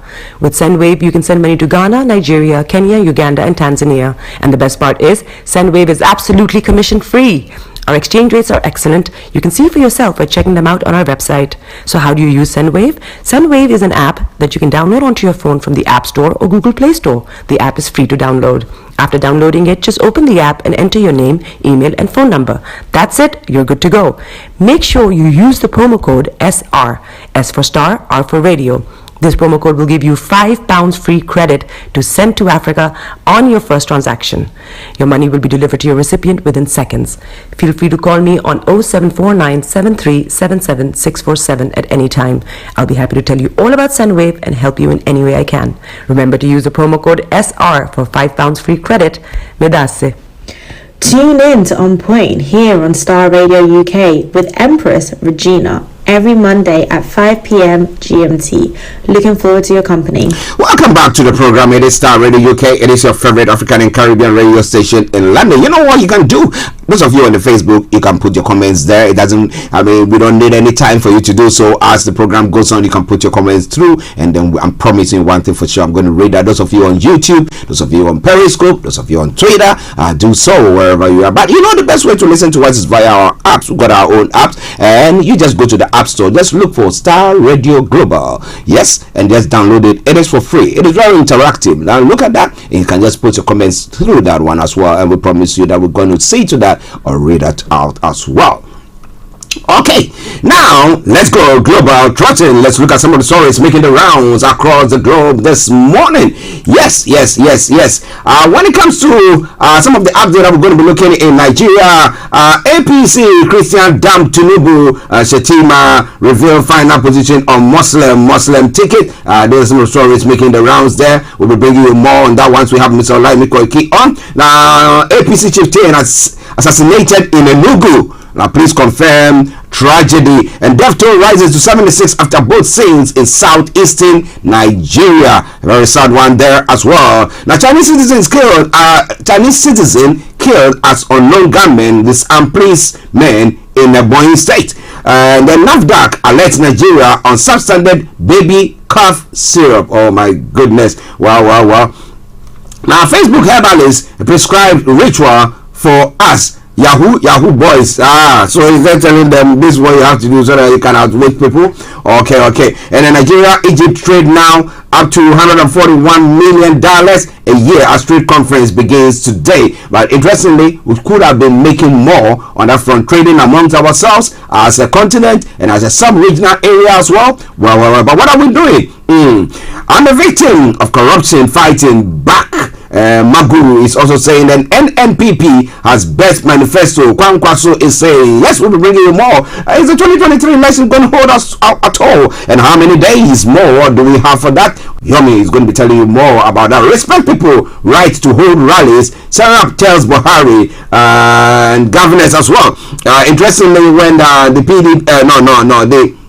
the Labour Party wanted to hold a rally in Lagos. They were saying that no, you couldn't hold that rally. But if everybody belongs to that country and his party is registered and it's not done anything wrong and they want to hold a rally, why can't you hold a rally? Unless, of course, they're trying to say that, well, whilst the Labour Party is holding a rally, maybe the PDP or the APC are also holding a rally at the same time around the same area, and therefore there could be some clashes and they want to avoid that. If not, then what is the point? But we'll be telling you more about that when we have Mr. Olaimi Koiki on. Now, moving on straight to some other stories making the rounds still on the African continent. Libya UN mission condemns murder of 15 migrants, asylum seekers in Sabratha. Now, according to a local media, migrants mostly from sub-Saharan Africa were killed Thursday by gunfire following a dispute between smugglers. And it's a very sad one when last week also we saw people dying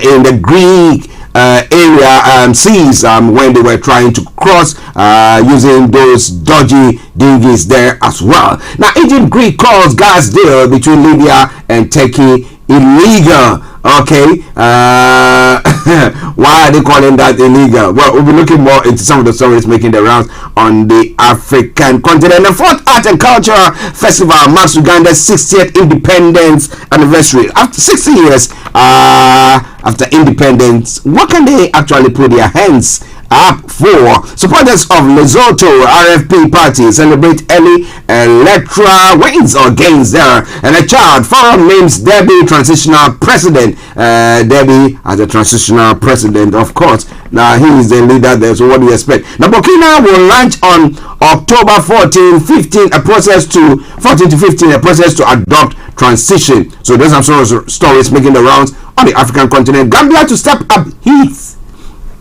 Apologies, let me take it again. Gambia to set up health measures following death. I'm going to bring you more details about that. And in Ghana as well, Chinese businesswoman being prosecuted. And who are we talking about? Is it Aisha 1 or Aisha 2 this time around? We'll be telling you more on this one. This week in Burkina Faso, Uganda, and all the top stories are going to be coming your way. Cool. In Burkina Faso, did it succeed? What happened? What is going to happen to those the attempted coup protests? What is going to happen to them when it comes to Africa? I can tell you shortly. It's not going to be any easy at all. The political hypocrisy of NDC on the fight against Galamsey in Ghana is unimaginable. Now, if you want to weigh or measure Galamsey during the tenure of the former president John Mahama and looking at the tenure of the current president Nana Akufo-Addo, who do you think under his reign or his rule has been Galamsey actually flourished? We'll be talking more about that in a moment, but don't you go away. Now, well, Nana Agrada, I've been saying things, you know. Agrada and her victim deserve each other. So really is saying, I mean, when government fails to protect vulnerable people and they still go on or get on being swindled, who do in this part of the world, government will be whatever department that's supposed to be seen to that will be held accountable, because they have to see to crack the whip to make sure that they are regulating whatever is going on. But in Ghana, things stand different. What's really saying that, well, Agrada and the victims deserve each other. So if you swindle people, let it be. And that isn't backstabbing on borrowing conversation. Well, Bank of Ghana, okay, their performance as well. And then don't act in favor of the incumbent Mahama to the EC. Interesting. I'll be bringing you more on that front. It is Starr Radio UK, your favorite African and Caribbean radio station in London. Now, in other world stories as well, missile strike cities across Ukraine with central Kyiv hit as well. Ukraine says 75 missiles have been fired in the wave of attack which come after Russia accused Ukraine of attacking a key bridge, saying that, well, it was your former area, now we are controlling that bit, and therefore if you attack it, that means you've attacked Russia, and therefore they've come out also fighting back. Now Putin accuses Ukraine of Crimea bridge terrorism. Now Vladimir Putin accuses Ukraine of attacking the bridge to Crimea, saying it was an act of terrorism. Now what is this action? What is this action as well? Occupation or what? What do we want to term it?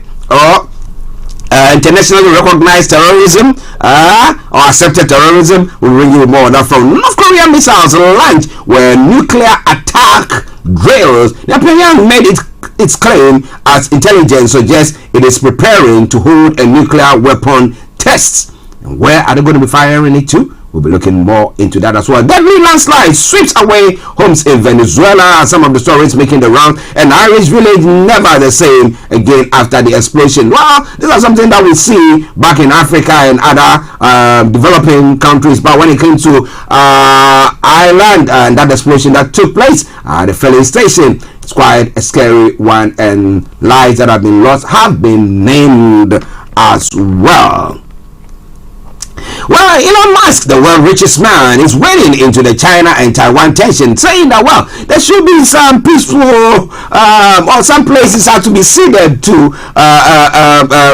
the mainland, that's China, for things to calm down. Last week he made a statement pertaining to the Russian-Ukrainian war that is going on, the Ukrainian war, the Ukrainian war that is going on, trying to say that, I mean, the Ukrainians have to just back down and just, I mean, have some peace talk and just let sleeping dogs lie and move on. Do you think Ukrainians are going to do so? But with the unleash of the Russian power on Ukraine today, what do you think is going to bring the end to this war that we are looking at. It's all coming away from Starr Radio UK, your favorite African and Caribbean radio station in London, 1056. Now, finally, here in the UK, the Chancellor brings forward a debt plan to the 31st of October. Kwasi Kwarteng will give details on plans to balance government finances nearly a month early. Well, it's been a very tough time for them. For when I say them, I mean himself and Liz Truss. Well, we'll be telling you more about that. Barristers vote to end strike over pay. Now, courts will begin hearing cases from Tuesday as criminal barristers accept a new pay deal.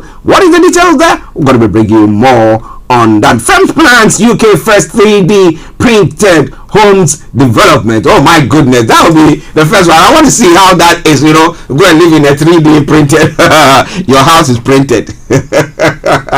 It's quite interesting. Wow, we'll be monitoring it very closely and to see what is going to happen on that front as well. But Liz Truss out to MPs, reaches out to MPs after Tory split exposed. The Prime Minister will seek to stabilize her premiership after a turbulent party conference marked by division.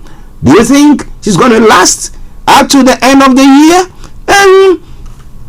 If they decide to oust her, what are the chances? Is it not rather making the Conservative Party more unstable and giving more, power to the Labour Party? Well, this is a lot more going to be looking at. I've got Mr. Frank Davis in the house. I've got Mr. Laimi Koiki, and we have HR Rachel in the parliament, and we're going to be looking at everything for the day. But you know what? Do me a massive favor. Continue to share the broadcast with your friends and loved ones. Let's take a music break, and once we come back, we'll be bringing in Mr. Laimi Koiki, and this is uninterrupted from Pastor Theodore Abuachi Ansa, and he says everlasting to everlasting. Who is it?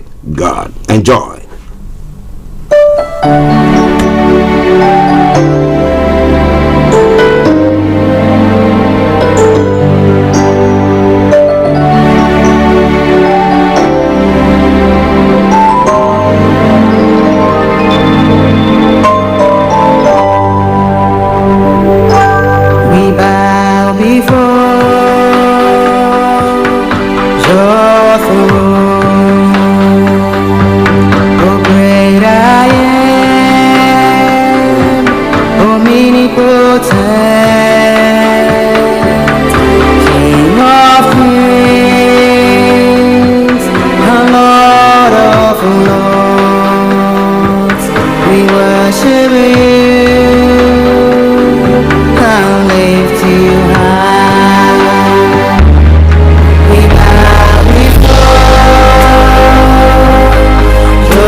King of kings, the Lord of lords.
your favorite African and Caribbean radio station in London. I'm bringing the time now to 2 minutes past 11. I should be having this online pretty soon, but let me say a massive happy birthday to Chief Sunday Igboho. Today is the day. You know, I'm going to bring you that song. There's a tune especially made for you. But now, let's cross over to one of the songs that is making the headlines. This time from May Queen. Enjoy this and I'll be with you. Stay tuned whilst we wait for Mr. Lami Koike.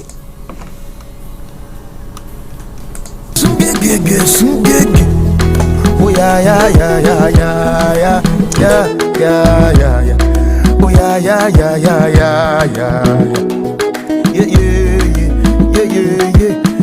Epagi usele du mori kolong oba go boyin. And centrally nyame. Mirambo ekwe bi mommy oh. Epagi usele du mori. Money se me mommy hun centrally PKK. Odu mommy leti. Apam kwa fo nyame. Eja mese watoto mana monsi seje. Na me na wapamo. Eja ma wo se mesum nyame otiasio. Sumire. If you say one sileno. Shigege. Adanse for no yako. Omo yi sawanye konwa. Aye. Onyem for no break ukwa. Aye. Yes away. Shirame. Odefo Shirame. Awanye na husa. Yes, nyame otiasio. Nyame otiasio. Mi hia. Shirame. Mi nyanko pone. Shirame. Awanye na husa.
Starr Radio UK, your favorite African and Caribbean radio station in London. Something from May Queen, her latest album, Bless Me, in the Ghanaian parlance is meaning Shirame, bless me, bless me, bless me.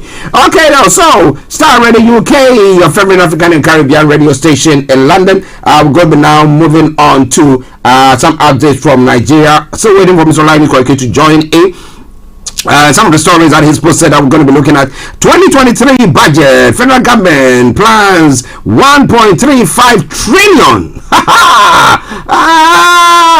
What are they going to be using it for? We're going to be telling you more about that as well. A Muslim aggrieved APC Christian to damn Tinubu Shetima. That is going to be an interesting one. And then hoodlums rape Kwara varsity student. Okay. Let me try to see whether I can get Yomi back on. Yes, hoodlums rape Kwara varsity student, arrested, 87 phones as well. We'll be looking more into that once we have the White Lion back on. We're still getting him. He's on. We're just trying to get his image all settled nicely, and then we do that. But whilst we are doing that, let me just acknowledge Frank quickly, and then we can go on to that as well. White Lion has to adjust his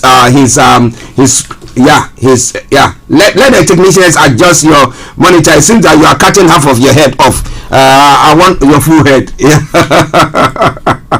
Okay, slightly once you adjust, we should be okay. But let me say, Frank, good morning to you. Archie, good morning to our viewers, our listeners, wherever they are. My brother Bedin, the oil city of UK. I hope you're doing very well. Yes. How was your weekend? My weekend, someone says so and so. It was good. It was good. Okay. We thank God. Nigeria didn't happen to him, so it was good. All right then. So let me go to the White Lion as well, and let me say good morning to you, Mr. Olaimi Koike. A very good morning, and I hope you can hear me loud and clear. Loud and clear. A very good morning to you, Frank. Good morning to all our viewers and listeners from around the world, and good morning to those that have already joined us prior to this broadcast that are listening from the other transmission that we have here as well. So good morning to everyone. Yes. How was your weekend, sir? Well, the weekend, as much as we always want the weekend to be long, but we got to remember that, the days and the weeks doesn't wait for anyone. So the weekend was a very beautiful one, as usual, engagement and quite a lot of meetings, especially, as the campaign for the self-determination, as the campaign is going on into a very, very, we can say very interesting one. So there was quite a lot of meetings that was being held across, the global continent. A lot of events happened, but also Nigeria, as we say, has actually happened to another Nigerian from southwest of Nigeria that was killed by the terrorists. We're going to be discussing that later as well. So again, family time as usual. But again, good to be back with the family here on the Starr Radio UK. And if you're joining us for the first time, this is the finest African and Caribbean radio station in London. Yes, listeners, Mr. Olaimi Koike, for you, we're going to be bringing you all that you need to know when it comes to issues making the rounds across Nigeria, and that we call the updates from Nigeria. But today is a very, very big day for Chief Sunday Igboho, celebrating his birthday today. Yes, I've wished him a happy birthday already, but what do you want to say to him and to our listeners as well?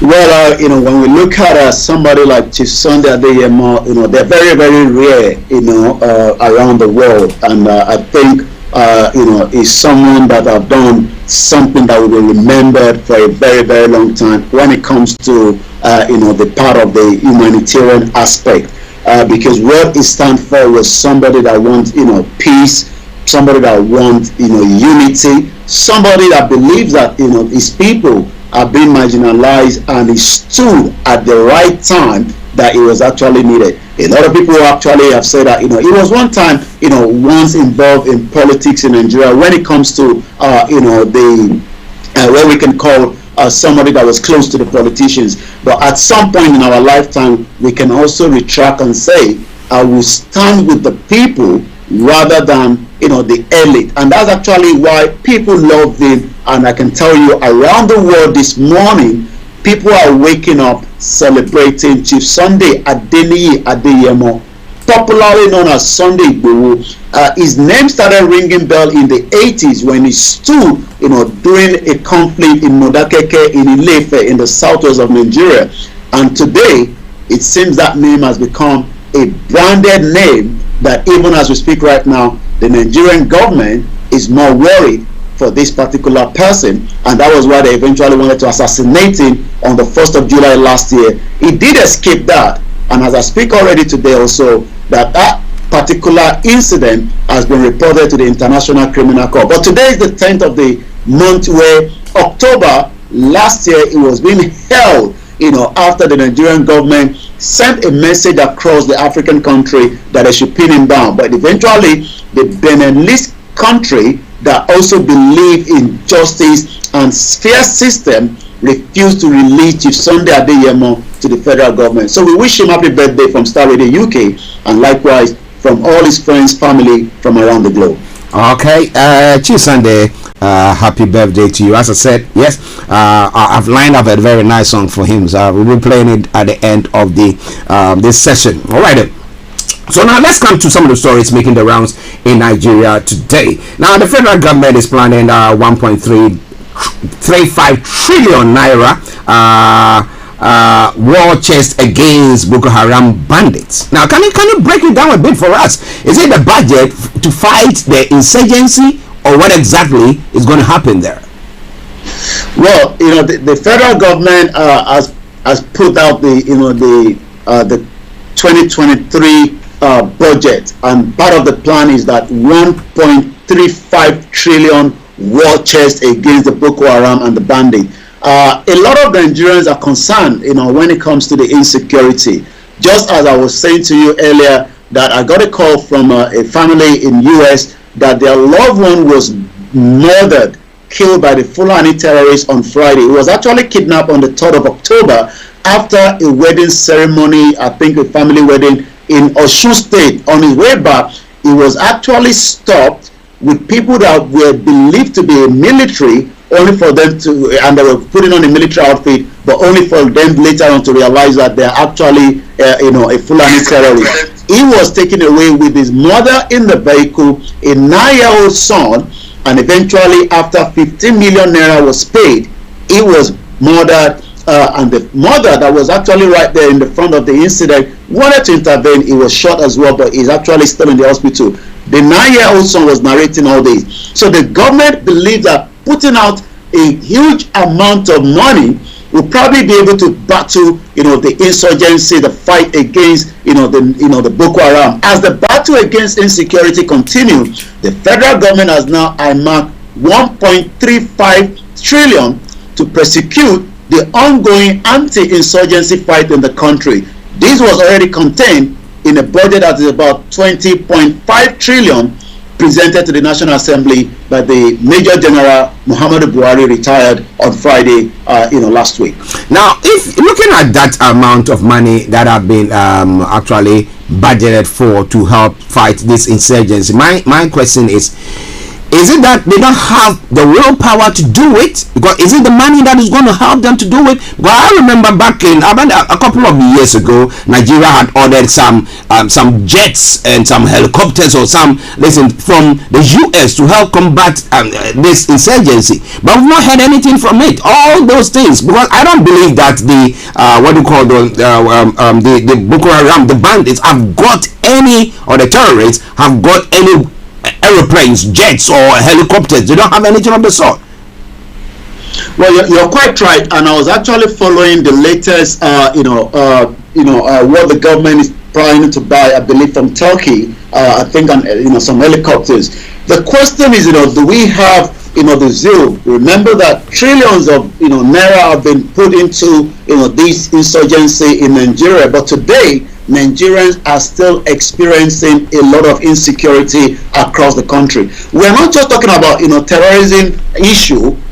Over the weekend as well, there was a pipeline that was actually running for over 9 years in Nigeria connected from the main pipe and distributing crude oil to some containers, and a lot of question is now being asked. How did this happen? How was it that, we're not talking about, I'm going to give us a breakdown of, what kind of container ship is loading this crude oil from Nigeria. And we're talking about almost $350 million worth of crude oil.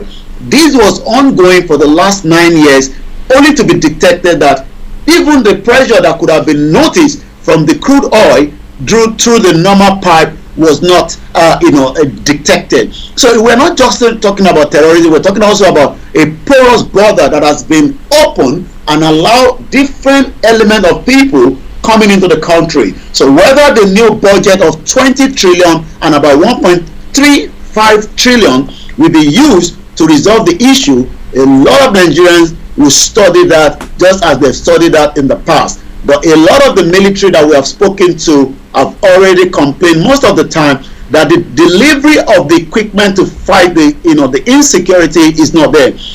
I think about 2 weeks ago I was watching a video that popped out where the military were actually drinking water that you will probably not even feed with the plant. Well, let me say good morning to Bishop Adesina Deyemu. He says that we have no government of the people.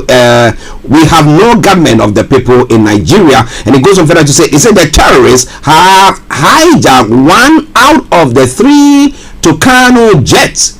They are actually planning for terrorist benefit. They knew what they are doing. So the 3 that they have, one has been hijacked by the terrorists. I mean, that means government is fighting on the back foot. But well, we're going to be looking more into those stories as well. Do you think throwing more money into to say that, well, let's put more money, let's get this one virtually, it's not their arming the terrorists, and what willpower, how are the soldiers who are in the battlefront, who are fighting, what is government doing for them, so that somebody knows that if I lose my life, my family is all even going to be benefiting in some way, somehow? Is it that somebody just go and get his skills and that's it, and then what? Well, if you want to comment, you want to post your comments, feel free to do so on our Facebook page, on our YouTube channel, and all the others. And we're going to be looking into that as well. It is Starr Radio UK, updates from Nigeria with Mr. Olaimi Koike in our North London studios. With me in the studio here in the South, Mr. Frank Davis. I'm Archie. Now let's move on quickly to the 2023 elections, and the fact that the Muslim ticket seems to have been has aggrieved Christians, and therefore they seem to be was shining Tinubu and Shetima. Can you give us a bit of breakdown or back on that story, please? Yes, once again, if you've just joined us at 19 minutes past 11, the 10th of 2022, you're now listening to the update from Nigeria. As the election momentum is coming up, as more politicians continue, their campaign. There was a campaign as well that took place, in Lagos State. But in terms of the Muslim ticket of the APC, remember Tinubu, after 2 weeks out of Nigeria, returned back, and it seems now that there's still more problems on the table.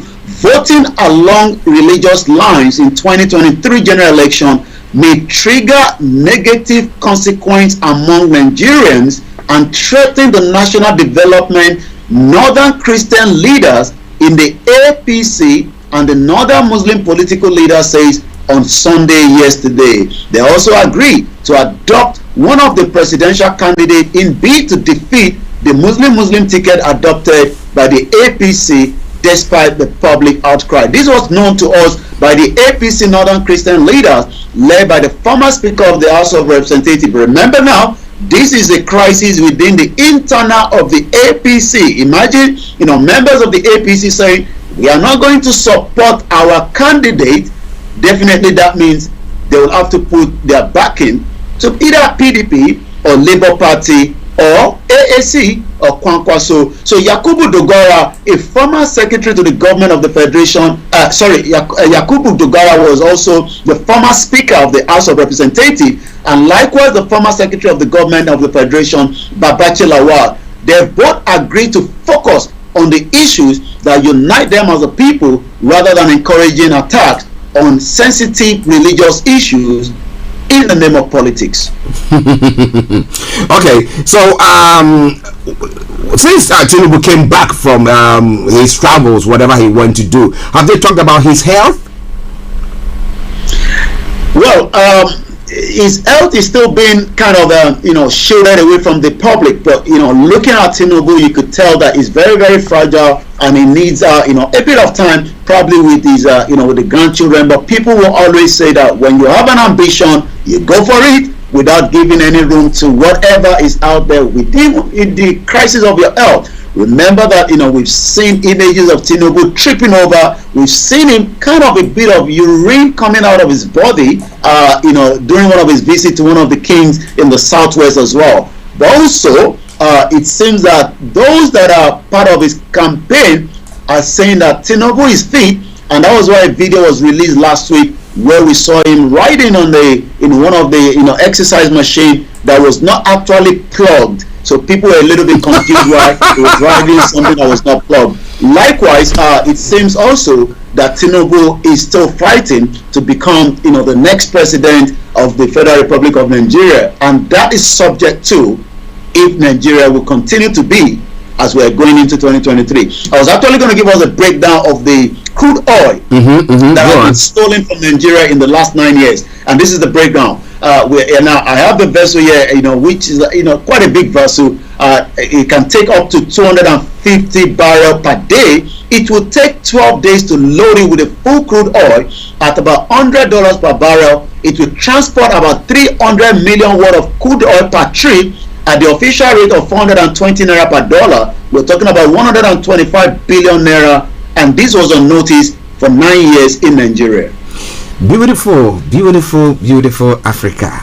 I've got Frank here. Let me quickly come to Frank and just get your view. I know you've always been one who says that at a particular age we shouldn't allow people to, I mean, you say if 68 years you have to be on pension. Why do you go? Now we're talking about Tinubu, who there are various pictures that have been, shared around and going viral, where you could see either he had what they call that I forgot the name of it. Catheter. Yes, catheter. Or so you look at his health, and the other time I was watching a video of him, and I look at him, looking it through his eyes, and I think that this man is very frail. Okay, actually, you see, a 20-year-old man can be ill, might not be able to work. We've had presidents that are 90 years. Malaysia had a president that is 90 years. We had situations where we've had President Joe Biden is old enough and others. So the age itself might not be that of a problem in certain circumstances. But you see, especially in Africa, where we do not have institutional capacity, institutional capacity, where you need, it's not like you're comparing running in a field where there are, rugged gutters. We want to run 100 meters. The person will need to run 100 meters on a very slopey, probably meandering road, undulating terrain. Will not be the same person will put on probably AstroTurf or something like that. If you put my grandfather on a meandering road, slopey the possibility that he'll fall is great. So I wouldn't do that. Although my grandfather can go on exercise and go and do the other thing.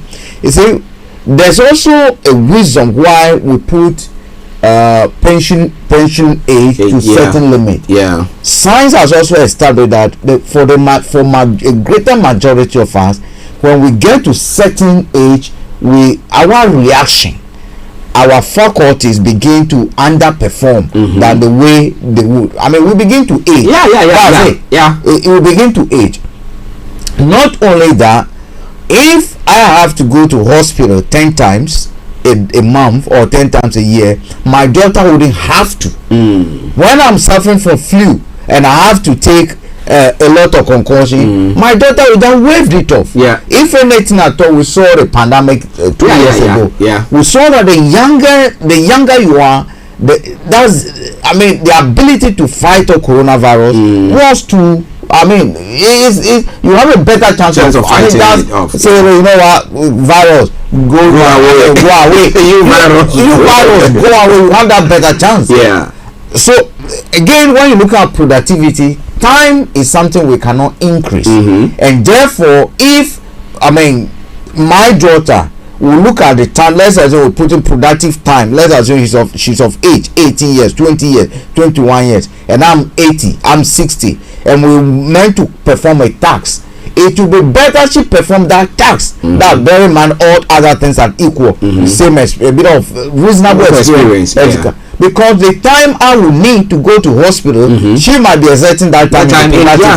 So if you look at all that, and considering the fact that some of these old men are even on hospital medical list, that prescription taking medical. Even if you're taking life insurance today, they ask you, are you on any medication? That will determine how much they even charge you. Right. These are people, when you look at them, they're on medication. We're all getting there. We all be on medication. We are not saying it's bad. It's a journey. But what we are saying is that if you're building a future for the younger folks, then let's have some kind of resemblance of people who can link up with them easily. For me, an African country going to present anyone above 55 is even a problem for me. Talking about that, if be is too old for me. I would have loved and I would have wished that we have people who are between 40 to maximum 55 leading us. That is what I would have wished. So if you ask me, all these people on the age barrier who will have vote for the younger person, because at least they are better off than the older person. A younger person dies, an older person dies. But actually, science cannot be disputed. The facts are there. Our reaction rates reduces with time. Things, even today with my young age, things that I used to do just like that. This morning I was like, what's happening? I need a cup of black coffee. I need a bit difficult. Look, actually, you realize that, look, whether you like it or not, that is nature. That is interesting. Well, if you're listening to a lot of us in Nigeria, listening to us and looking at going to this election, do you think it's even wise putting Tinubu there at all? Because actually, let's look at it this way. I've always maintained that if my dad, Akufo-Addo, for instance, if my dad were Akufo-Addo, if my dad were Tinubu, apart from everything people say my father will be a president, I would never allow my dad, my late dad, to have to contest anything like that. Why? He's worked all his years. Would he rest? So if Tinubu were my dad, I would beg him to stand. To stay somewhere. Well, Frank says that he's advising Tinubu, that's your adopted son. He says stay somewhere, don't go on. But I'm saying good morning to Aziz, Brother Sarik. He said good morning, Brother Koiki, and the rest of the team. And where you are, Ozinika said, hey, good morning, house. And Mr. Ashi, welcome back. Thank you very much. Where you are, I missed you all, guys. I was watching though. I was watching where I was. Okay then. Yomi, now the young guys that Frank is talking about there. Is there any one of them? So apart from Peter Obi, is there any other younger person who is making more room for this 2023 election? Yes, go on. Well, I'm not sure we have. I think Showore is not really popping up because the expectation was maybe the youth will fall in love with Showore and give him the kind of support that he needs. But I think the youth are putting their weight on Peter Obi, and that is why we can see the amount of support and the drive that is coming from the youth and millions of people from around the world gathering their momentum for Peter Obi. But notwithstanding these are a situation where we saw that Showore participated in the last one, is putting his head in again, but his chances are very, very slim. So that means the only person out there that is making that headway at the moment right now is and people are tired of the two most failed political party, be it the APC or the PDP, that have not made the lives of Nigerians better since the return of democracy in 1999. The PDP were there for 16 years, but it was a kind of a failure. people thought, let's bring in the APC. It's going to be a new change, taking them to the next level. And as we can see right now, there's more Nigerians, suffering from abject poverty, no welfare, and it doesn't seem that nothing is functioning, and the economy continues to bite as the global world also is feeling the pinch of that as well. 31 minutes past 11, Starr Radio UK. I'll come back again to you both in the studio. Yes, we'll be going back to Yomi, but we put these old people there, and we have 350 million worth of crude oil being nicked out or smuggled out of the country virtually every week. Actually, I mean, if nothing at all, we should be looking at the past experience that we have. I mean, we can only be fools and stupid if we do not learn from our mistakes. Like I said, if you look at those who fought for independence for us, the Nkrumahs, the Mandelas, and other things. Mandela became a president at an old age of 70 plus. Yeah. But when he started, that was basically a thank you handshake for him. Yeah. Mandela was put there because they wanted to say thank you. The heroes of Africa that we had, if you look at Mugabe, at the age when he was active, tell me what age he was. By the time Mugabe started aging past 75, he was underperforming. His effectiveness reduced. Yeah. Look at my grandfather now, Museveni. Museveni years ago, it's not the same person that we have today. Are you getting me? And take from Nigeria all the way to South Africa, those who fought to liberate us. We did not go to bring our grandfathers to liberate us. It was the active youth, the active people who have even been to war and are still able. They led the struggle. We are still struggling out of our economic difficulties and poverty. Why then do we need old men who cannot even hold a rifle? Well, they are not holding raffles. They will tell you, well, we have people to hold the raffles for us, but as well allow the people to lead. Allow the people to lead, so that at the end of the day, we don't have to be spending on your medical bills, because the cost of Buhari's medical bill today, from the time he assumed office, will be enough to build an ultramodern hospital. Of course. And assuming it was a 45-year-old man that we put there, that money would have been saved, and that money would have built a hospital somewhere in Borno State. Let me greet our chief, the Fulani chief,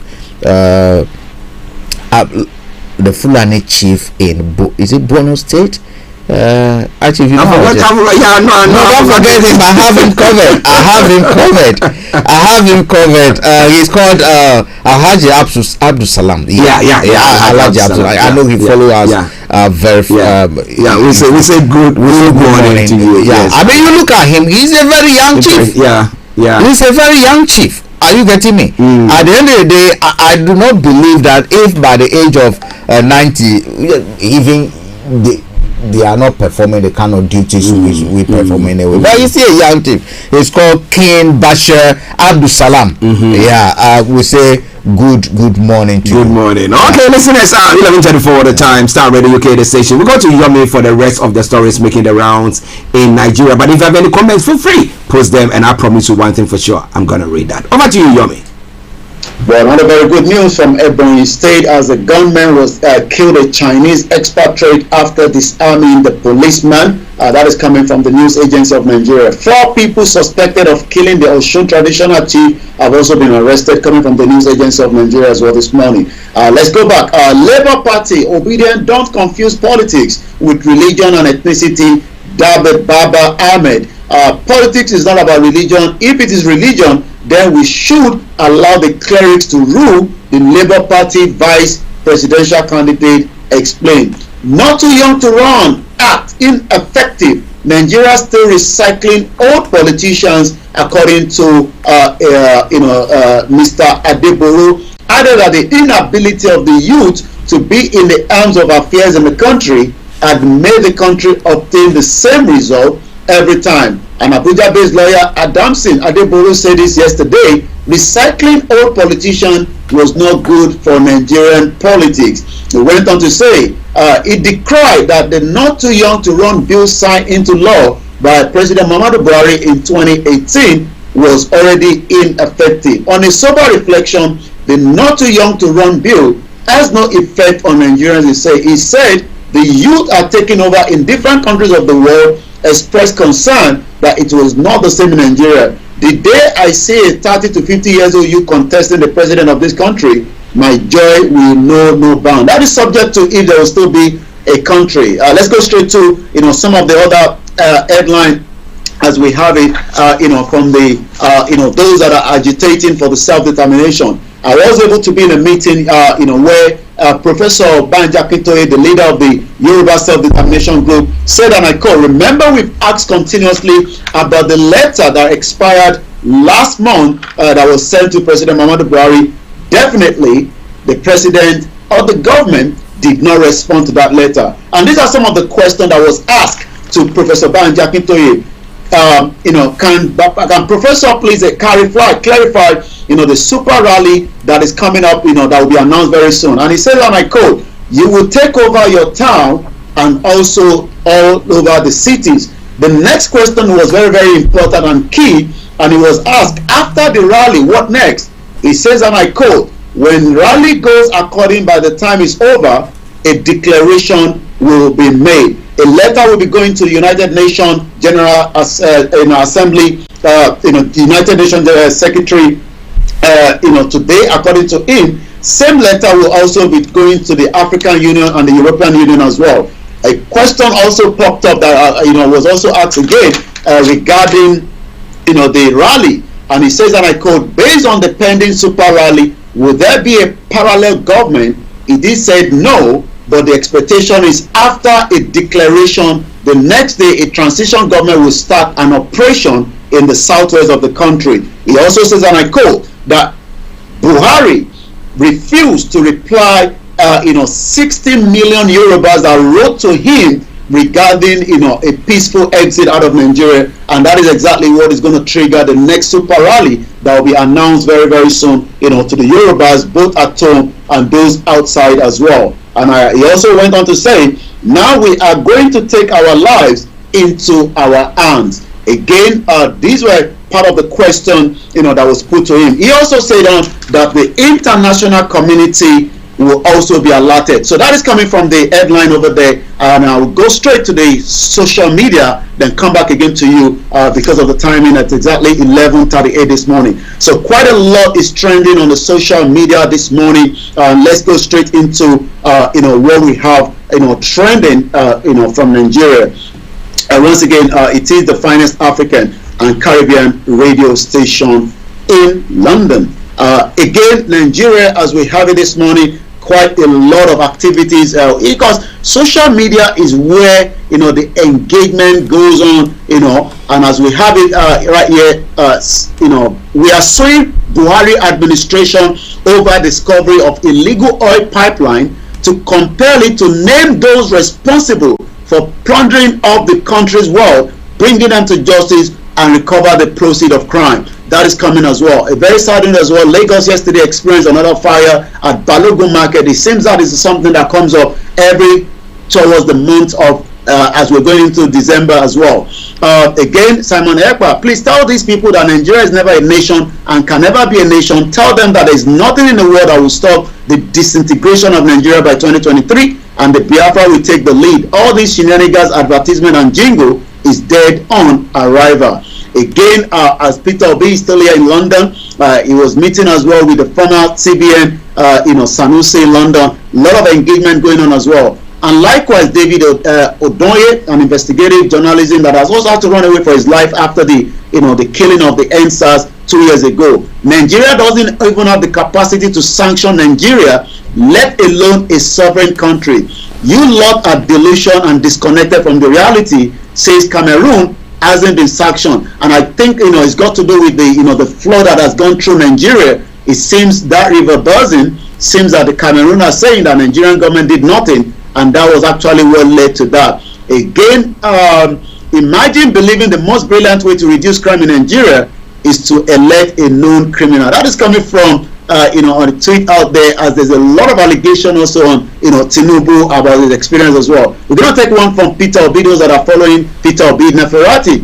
This trade will prove that Nigeria is not poor. They just steal everything. 16 illegal taps found so far. More revelation to come. And that is about it on Star Radio. I'll come back now to you in the studio, Mr. Archie and Frank. Yes, listeners, Mr. Olaimi Koike bringing you updates from Nigeria. 11:41. We're going to be running up pretty soon. But I just wanted to find out a quick one from the reaction of the government from the letter that Professor Akintoye wrote. I mean, on behalf of the Yoruba group to the presidency, saying that, well, this is what we intend doing. I mean, virtually waiting for the presidency to react to it, and up to now, no comment, no reaction. So so far the various rallies that have been held, what has been the situation when it comes to security? Has the security in the various states been tough on the demonstrators, or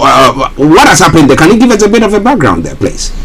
Well, most of it has happened in almost all the states apart from Kwara and Kogi State. So we've seen, rallies in Osun, in Ekiti, and in Lagos, and likewise in Oyo. But it seems that that has been very, very calm. The next one, we don't know what is going to happen. But this super rally that will be announced, that means nobody will be going home. It's going to be an outdoor all the way through until the next step will be taken, which is going to be a declaration. So in terms of the expectation of that, whether the Nigerian government will react, but also it seems also that the Yoruba self-determination movement and different organizations are also beefing up and preparing for such an event. But so far there has not been, and even though most of the states, some states have literally doesn't want those rallies to be held, but there has not been any much confrontation between the peaceful rally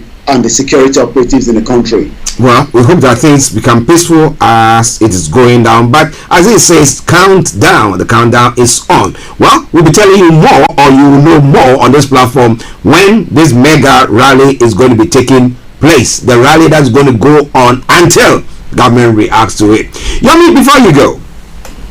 Well, don't touch the dial. Frank and Archie will take you through the rest of the segment. I will be back again same time tomorrow, same time 11 o'clock, where we give more update from Nigeria. But for now, enjoy the rest of the afternoon with Star Radio UK. Bye for now. Bye-bye. Well, listeners, that has been Mr. Olaimi Koike bringing you updates from Nigeria. And as I said when we started the updates, once again, happy birthday to Chief Sunday Igboho. May the Lord continue to guide you and protect you in this difficult and challenging time. But there's a song for you, Osupa. I hope I pronounced it well. Enjoy that song. I don't understand it, but well, I hope that you understand it and you enjoy it. Let's enjoy that song.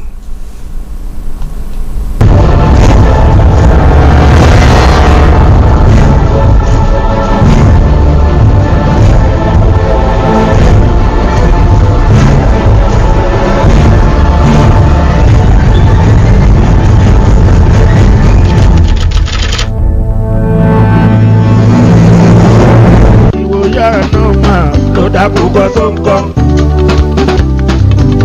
òròmọdìyẹ ìwòyà náà máa ló dákúkọ kọ́kọ́ sì rí.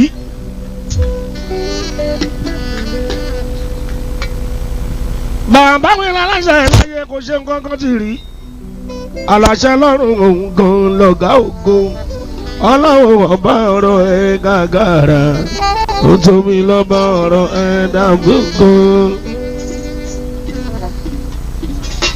Voice.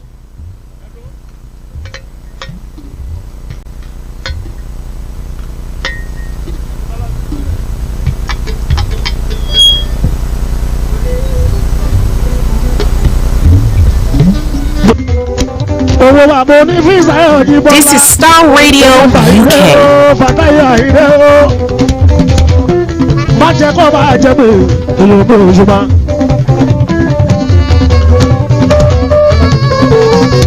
Gbogbo ènìyàn adéyanjú lókùnmánú president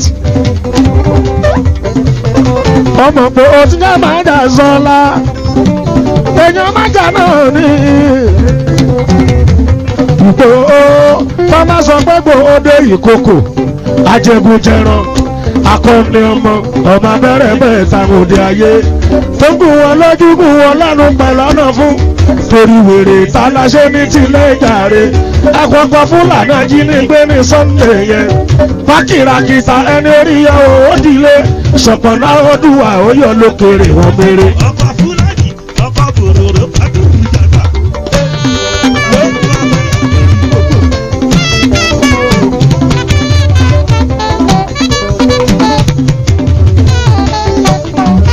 àwọn tí bàjẹ́ náà ní ìbò òòṣà ní bàbá sọ pé gbòde ìkòkò ajẹgùnjẹran akọni ọmọ abẹ́rẹ́ mẹ́ta òde ayé tó gùn wọn lójú gùn wọn lẹ́nu pẹ̀lú ọ̀nà fún torí wèrè táláṣẹ́ ní tilẹ̀ ìdàrẹ́ ẹ̀kọ́kọ́ fúlàní ajínigbé ní Sunday yẹn fákìràkìtà ẹni orí yẹ ó dìlé ṣọ̀pọ̀nà ọdúnwà ó yọ lókèrè wọn mèrè. ọkọ̀ fúlàní ọkọ̀ bòròrò fákìràkìtà ó sọjà ló ń wá èèyàn sàṣà.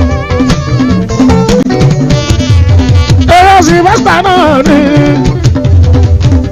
èèyàn wọn sọjà ń pẹ́ ta kan gidi ni ọmọ tuntun bọ́dà àkó ènìyàn pẹ́ lórí títí kan ìdíwọ́ kò gbowó ní wọn lọ sẹ́yà ó. ẹ̀bùn tó bá gbé òní takùn sọ̀nà ó jáde.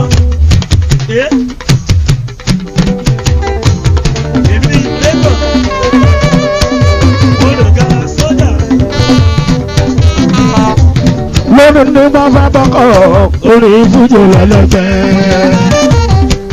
Okay, so that is a super song for Chief Sunday Igboho celebrating his birthday today. Once again, I say happy birthday to you, Chief Sunday Igboho. And as I said at that time, as I was very humbled the day I spoke to him. I mean, I plays a call, and it was I mean, I've not known him, but I mean, you see somebody who is a humble person and who is leading the people, and you think, wow. But well, that's my thought about him, and I will wish him all the best from Starr Radio UK, your favorite African and Caribbean radio station in London. It's now 11 minutes to 12. Exactly at 12:30, we're crossing over to Cyprus, where we have the one and only HRH Linda Palian, who will be to bring you Career 101. Yes. So now let's move on to other parts of the world, looking at some of the stories making the round. But that will be after this quick commercial break. So stay tuned. Don't you go away. It is Starr Radio UK. Hi guys, this is your friend Uruj from SendWave. SendWave is a money transfer app that is used by people all over the world to send money to their loved ones in Africa. With SendWave, you can send money to Ghana, Nigeria, Kenya, Uganda and Tanzania. And the best part is, SendWave is absolutely commission free. Our exchange rates are excellent. You can see for yourself by checking them out on our website. So how do you use SendWave? SendWave is an app that you can download onto your phone from the App Store or Google Play Store. The app is free to download. After downloading it, just open the app and enter your name, email and phone number. That's it, you're good to go. Make sure you use the promo code SR, S for Starr, R for Radio. This promo code will give you £5 free credit to send to Africa on your first transaction. Your money will be delivered to your recipient within seconds. Feel free to call me on 0749 7377 647 at any time. I'll be happy to tell you all about SendWave and help you in any way I can. Remember to use the promo code SR for £5 free credit. Medasse. Tune in to On Point here on Starr Radio UK with Empress Regina every Monday at 5 p.m. GMT. Looking forward to your company. Hi everyone, it's your girl BB Clement, the author of How to Go From Employee to Entrepreneur and the host of your weekly business show, BB Means Business, the show where we discuss everything you ever wanted to know about business but you were afraid to ask. How do I start my business? How do I raise the finance? How do I grow my business? Where am I going to find my customers? Join me every Tuesday at 1:30 p.m. on Starr Radio UK to get all the information and tips that you need to become a successful entrepreneur and become financially free. Remember, don't let life dictate to you. Rather, put your signature on life. Welcome back to the program Star Radio UK, your favorite African and Caribbean radio station in London, 11:51. Now let's move on to some of the other stories making the rounds this morning across the globe and on the African continent. Yes, as I did say earlier on. Well, there's some stories breaking. UN Mo's quick foreign troops deployment as health crisis exacerbates. Now, there have been 11 confirmed and 111 suspected cases of waterborne cholera bacteria since it was recently detected. We'll be looking into that. The troops, the deployment, what is going to happen on that front. I'm going to bring you details of that. Mining companies operating in Zimbabwe to pay royalties. Mining companies operating in Zimbabwe to pay royalties. So do we mean to say that all this while they don't pay no royalties? But let me bring you this story first before we touch on some stories from Ghana as well.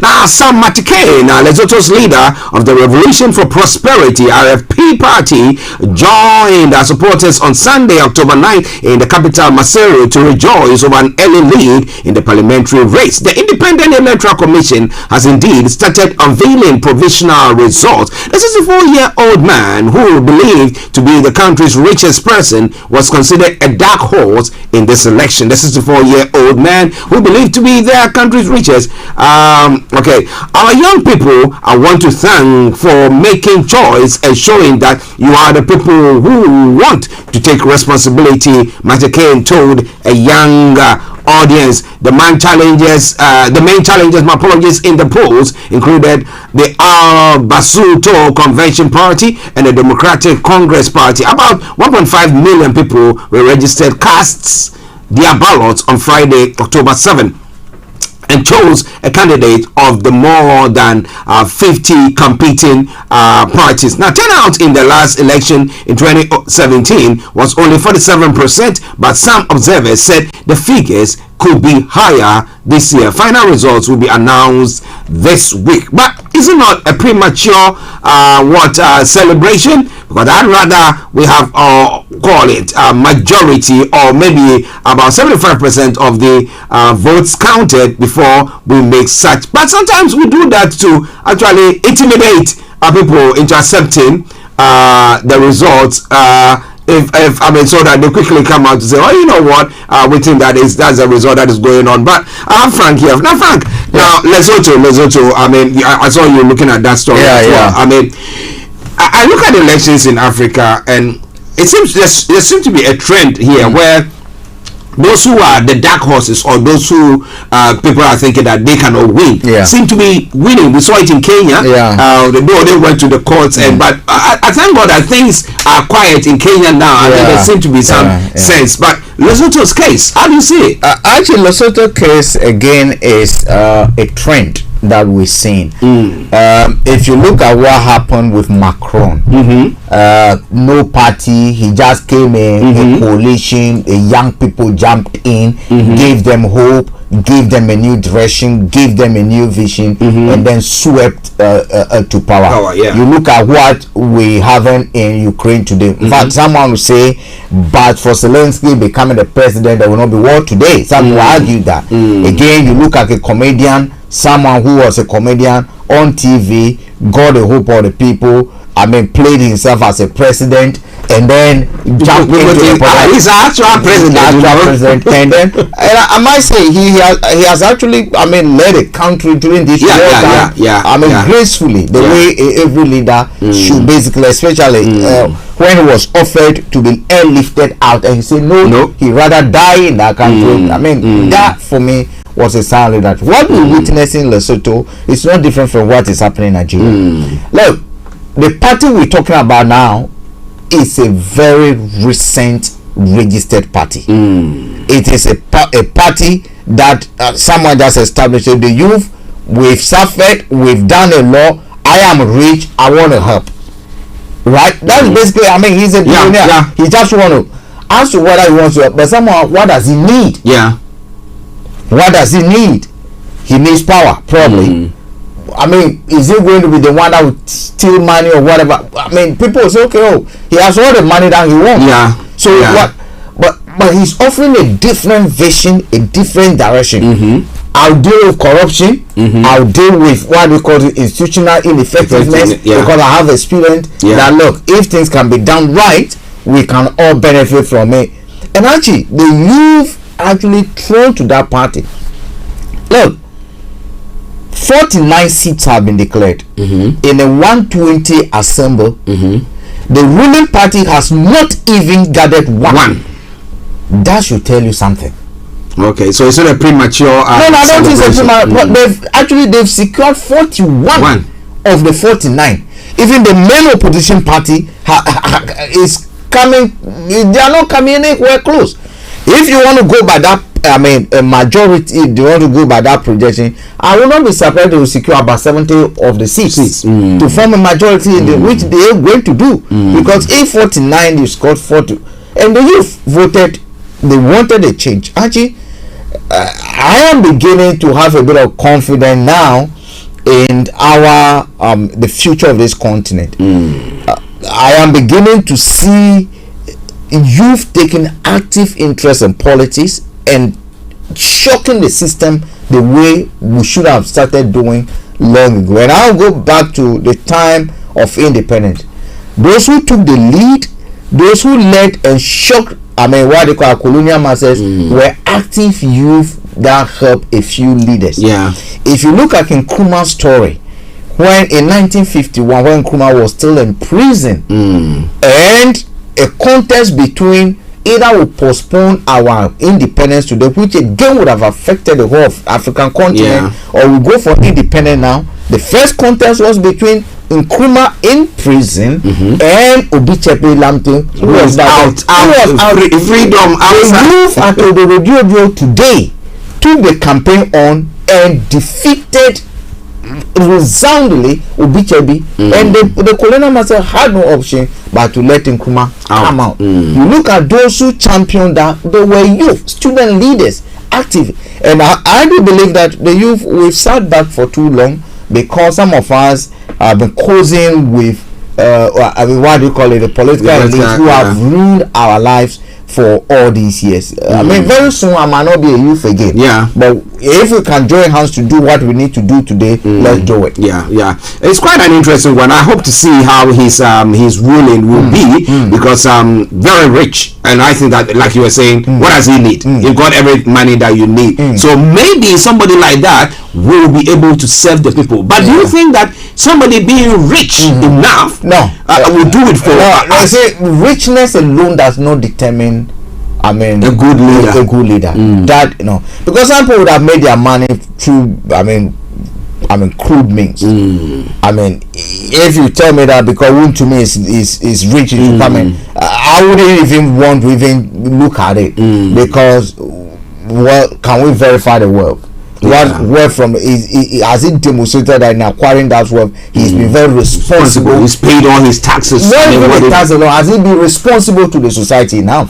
You do not go to destroy others, kill others, deal in drugs, do all kind of things, and come and flaunt your wealth that because you are rich, which you give your vote. No, we are not creating a society predominated by criminals. We want people who have actually can be proven. I have always said, actually, if you make your money and you cannot teach that formula, your children cannot replicate something like that sustainably, I'm not interested in that money.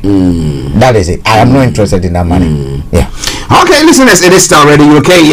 12 o'clock. Let me announce the lines open. You want to call it? It is 02081332257 or 580208133257 or 58. Those of you in the US or Canada or the Caribbean area, it's 0017183032737 0017183032737. You want to text or WhatsApp at 07539661744 07539661744. You can tweet at us as well. Our Twitter handle is at Starr Radio UK, and an email address is info@starradiouk.com. Yes, make sure you share or post your comment there, and I promise you one thing for sure, that I'm gonna read that. But now let's move on straight to some of the other stories, because we're pressed with time already. Now let's look at Ghana, where the former president John Mahama is saying that, well, don't act in favor of the incumbent Mahama to the EC. Now we've all I mean, seen Ghana politics, and when we see whenever the incumbent is some way somehow favored by the Electoral Commission. But for the time that we had Dr. Afarijan, who, I mean, during his tenure, the opposition won, the ruling party, so somebody said that he balanced it up.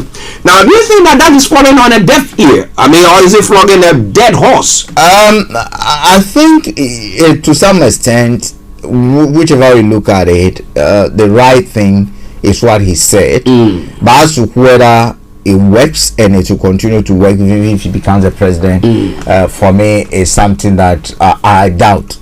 If you look at everything that is going on, the current EC is actually working for the MPP. I mean, that's the truth. He's an extension. And I'm not saying it. Documents have established it. The US government has even confirmed that. It's an extension of what they call it, the war room, the election war room of an MPP. But you see, Anchi, I blame people.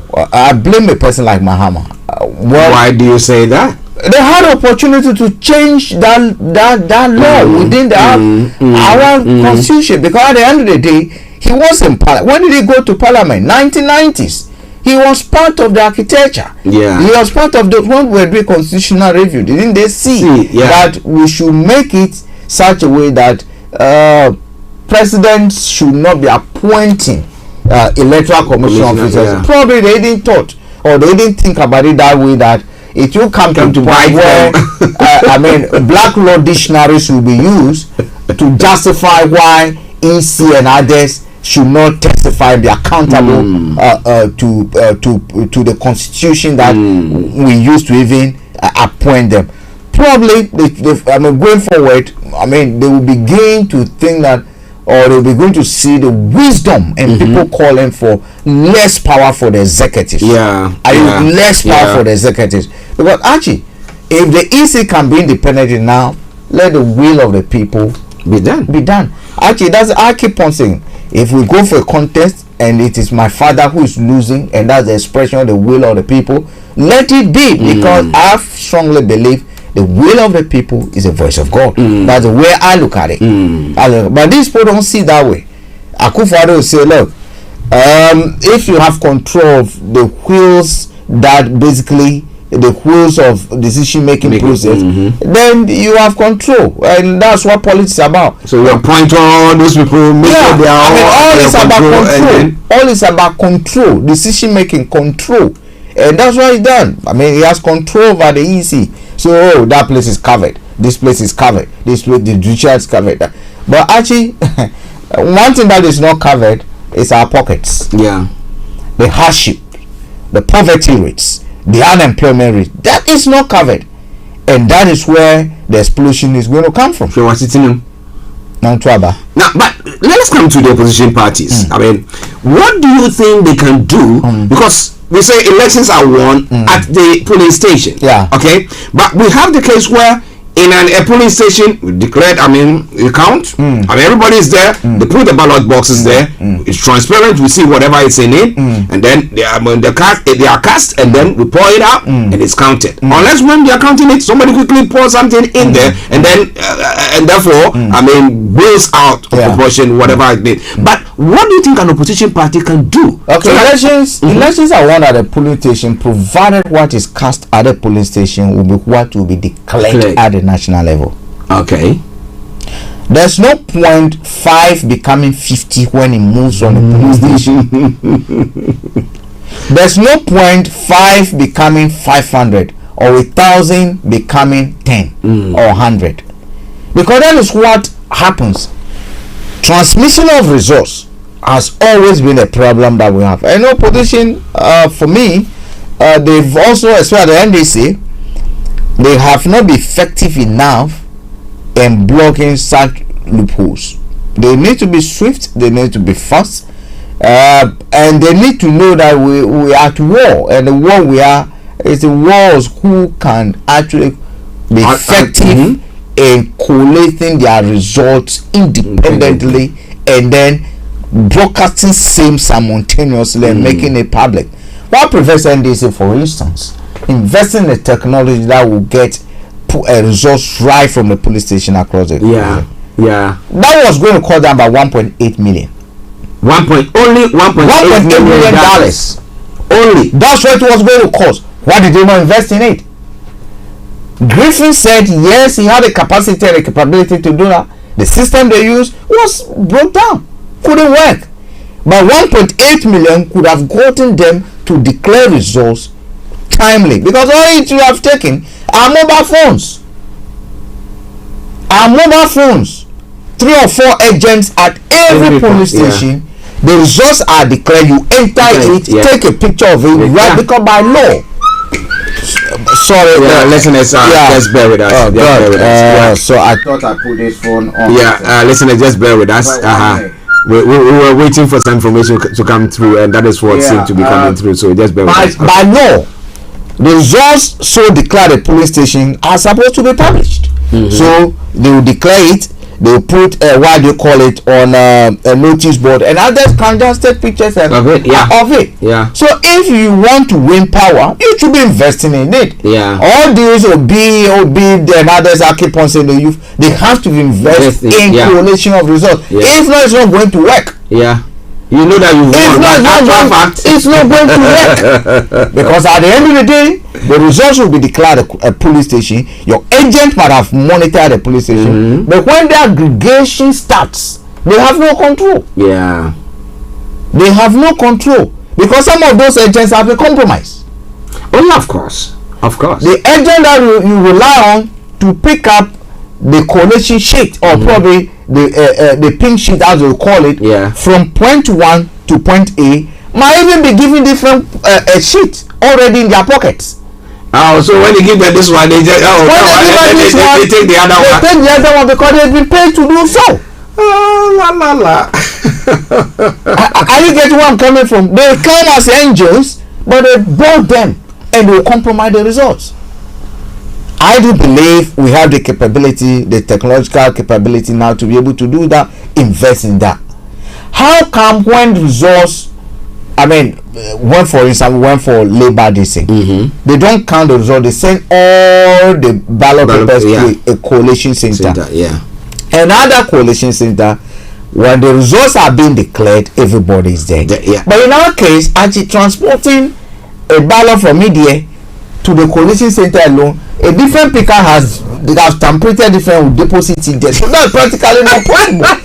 We are born bad by default. I don't laugh. Bad by default, you are finished. Just imagine that in Lagos, we're supposed to transport ballot box from let's say one location. The next from Ikoyi to Oshodi. The client itself will not get there. Different people will get there. And all you know is they should be tampering Tinubu because they planned it already. Oh my God. So that is totally not acceptable. Today technology allows us that from where we are, we can have aggregated softwares that our agents can deploy. If you have 4 agents, 3 agents, and I'm saying, look, call for volunteers. Who want a stake in? Who wants a stake in the national affairs? That look, your job, your ability to be able to have a say and a stake in the future of Ghana, in the future of Nigeria, future is for you to download this app, register, get verified, and be a polling agent at this. And I will not be stupid to only rely on one person. I will get about 10 volunteers per each police station. Some undisclosed as the last minute. If you do not do that, forget it.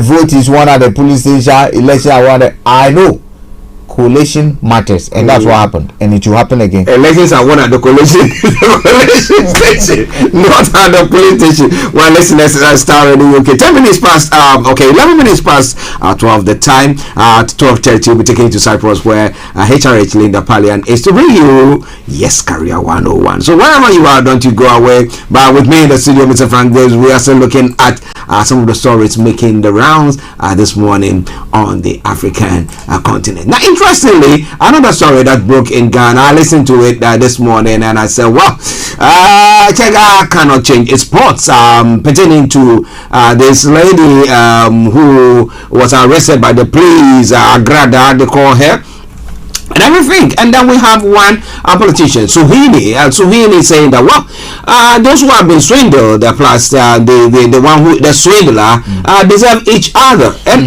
I'm saying that in this part of the world, we have the regulators in there. We have, if any church is misbehaving, the charity commission will come in and make sure that that doesn't happen. But when it comes to our places, I mean, we don't see that. And this person who said is converted from whatever to whatever, it's now swindling some other people, and the police are coming for her once again.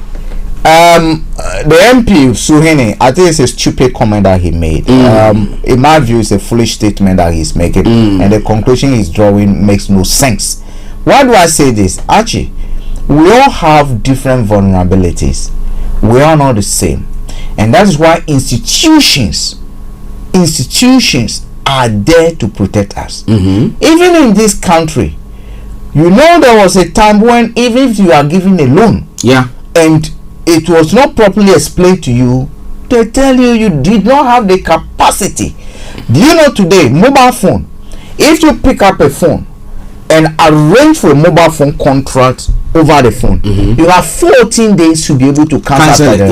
But you know, if you go to the shop and you sign for it, you can't. That law doesn't work. Oh, I see. Oh, yes. Oh, I see. So when you go there, you've seen everything. You've seen everything, and you've just so I can get my phone. It can arrive, and as I don't like the handset because I have physically not seen it. That is why when you get to a shop, they are obliged to show you a demonstration of how that phone works. And if you buy that phone at that point in time, that 14 days clause for you to cancel that contract becomes problematic. Are you getting me? What are we looking at? We're looking at a woman who has been given a license to operate Thunder TV. The company that runs that network, be multimedia or the satellite channels, have a responsibility to vet the content and the content of that. This woman sat on TV demonstrating live on air. I have video of that money, that there's 3 billion to be shared. I have those. Where did she get the money from? That's a question. The police even have arrested her in the first place because a lot of those money were printed fake currency. Oh wow, that's what they do.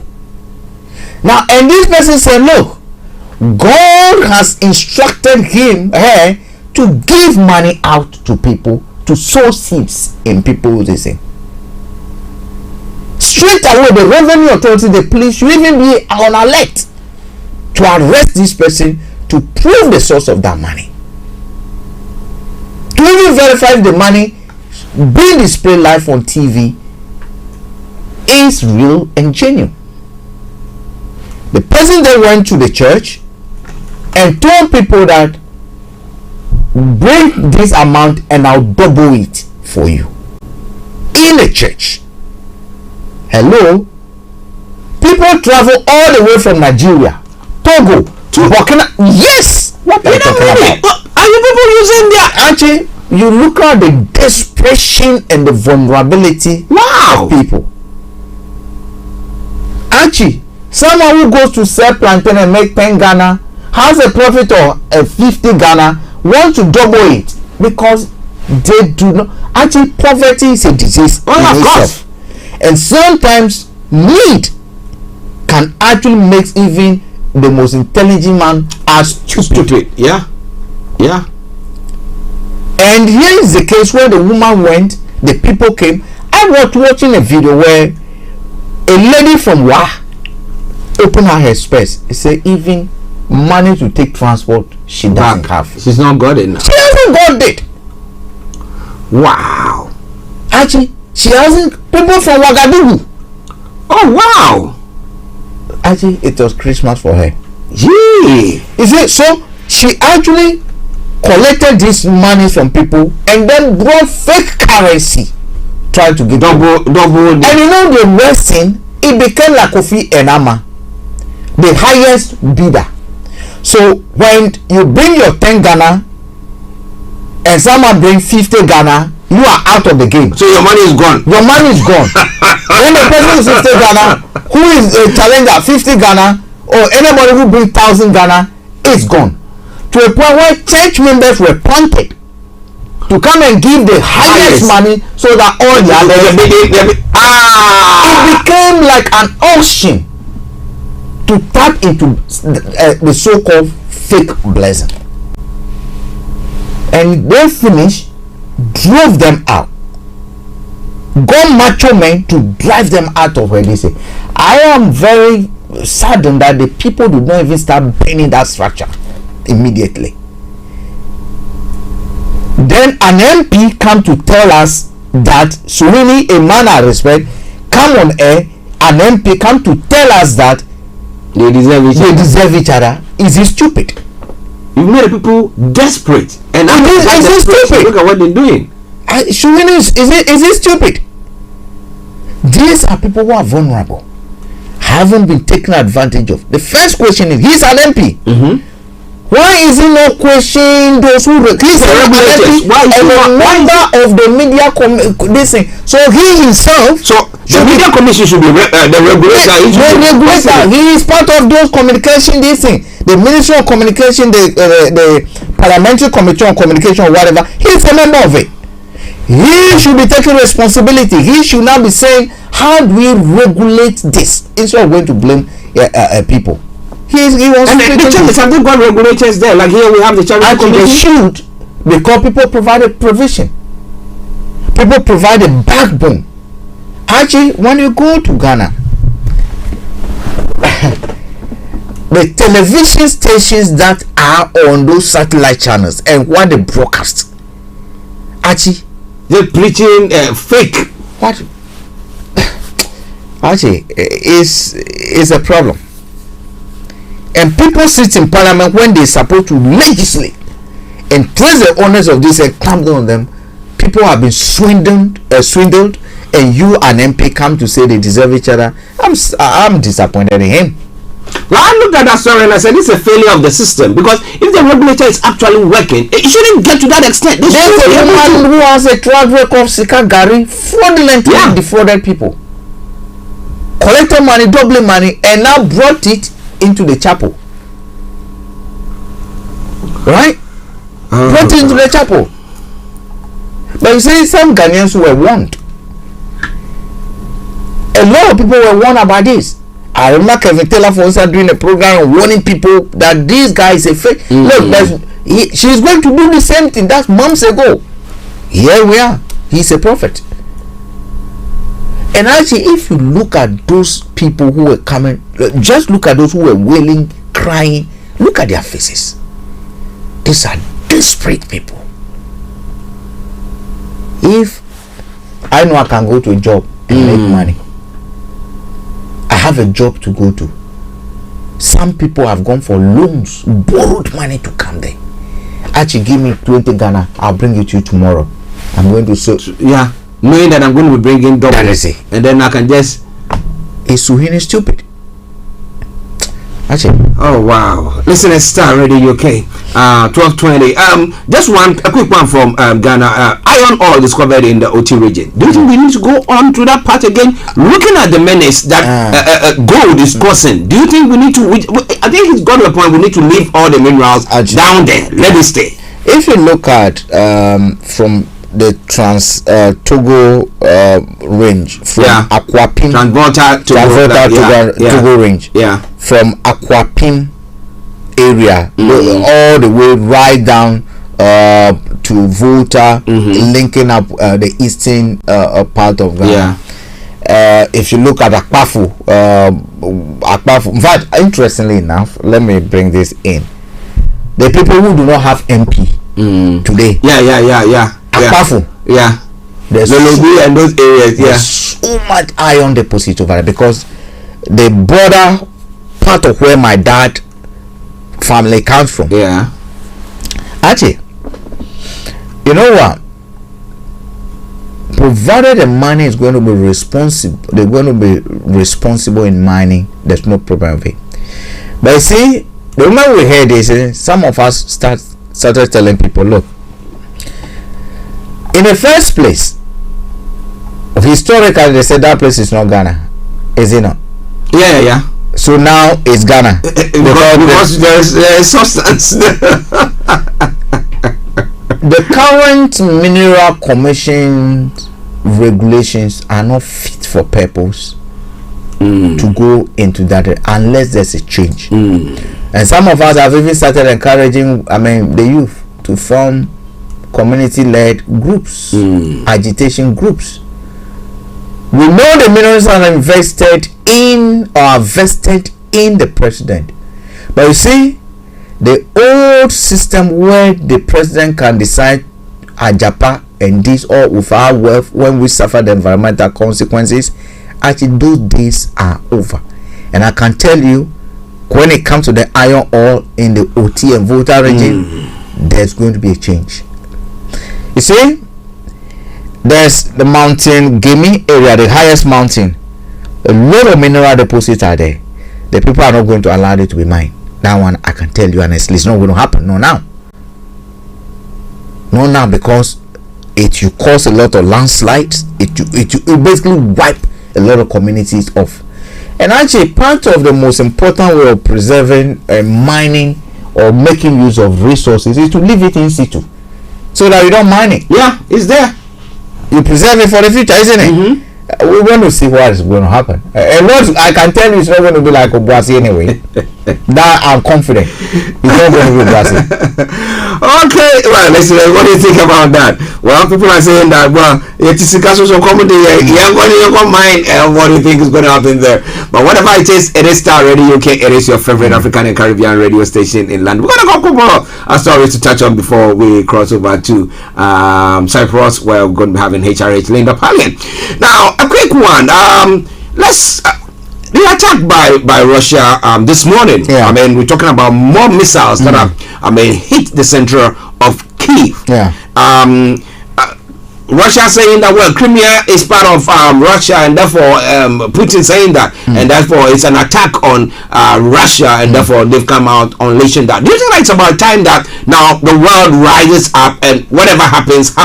Let's crash it. We're going to crash Putin down, crash it, because what is going to happen? But the world is already involved. But they are not actually involved. They are involved. They have prolonged this war. They have prolonged this war. So the world is already involved, in my view. Actually, it's just a matter of time that we all this. So we've taken territories, we've done this. Actually, for me, I think it was just a matter of time that we see the kind of response that's being reported now from, and we should expect more of it. It's going to happen. Yeah, you're saying that it's going to be, harsher. Yeah, we're going to end. Interestingly, the person they've appointed, to lead their basically war now in that area is a no-nonsense man. It's someone who careless. It's someone who thinks that a win at all costs, and he demonstrated that in Aleppo, in Syria, where cities were leveled. Basically to achieve the end game and to drive away the West from what they call it. And for that, Assad is still in power. So, when all this media propaganda to the West, what they call Russia is suffering and other things, actually, we are being fed with a bit of falsehood. In my view, we are being fed with. This is going to get a bit serious, Moachi. I think it's going to get a bit serious, because at the end of the day, we might even get to a point that tactical nuclear weapons are being used.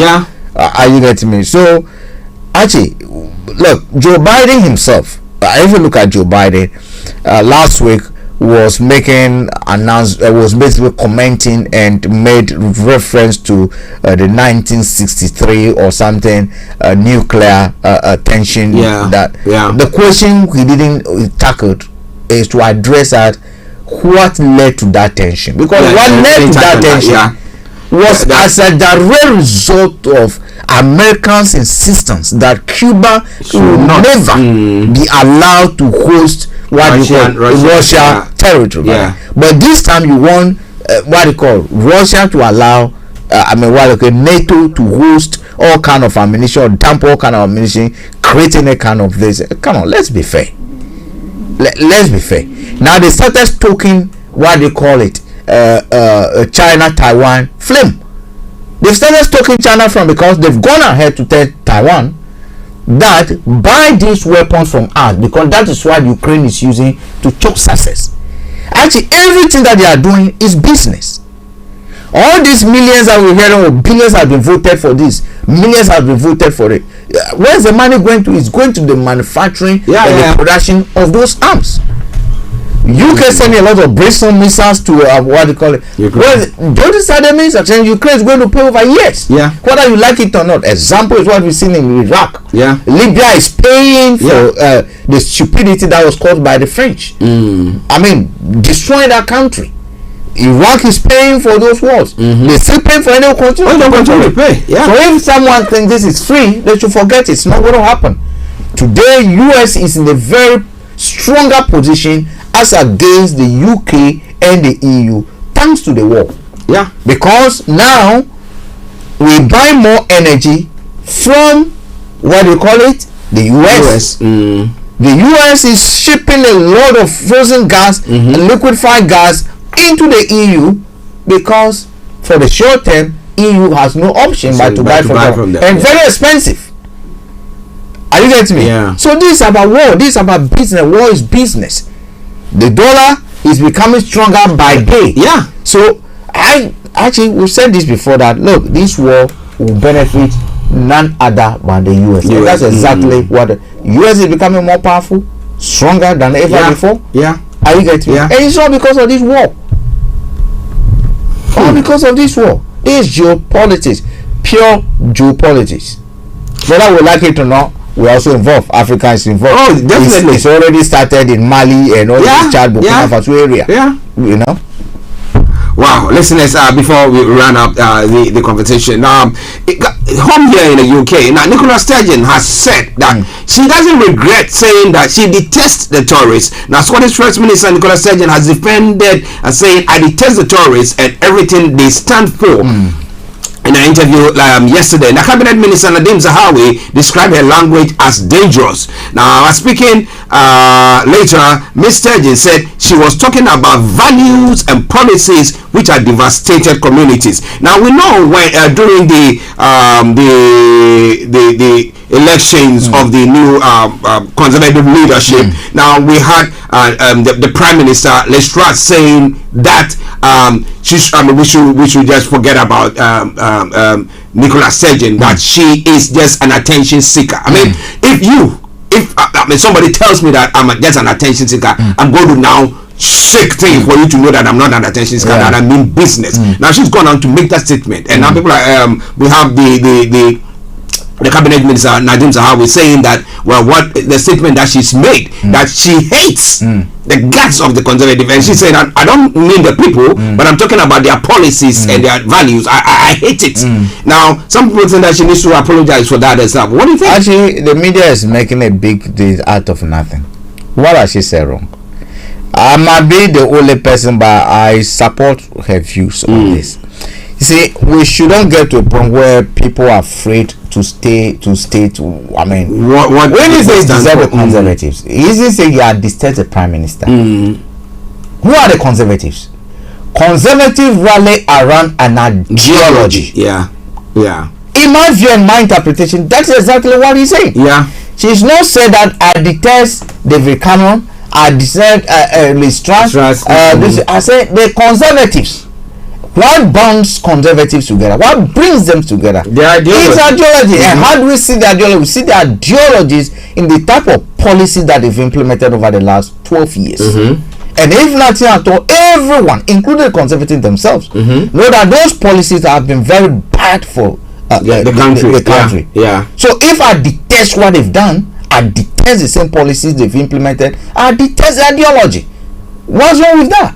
I mean, that's the way I look at it. I might be wrong, I might be right, but my interpretation, I don't think she should apologize. In fact, for the first time, I am with her. I'll stand with Nicholas on this. I stand with her. She said, I detest the conservatives.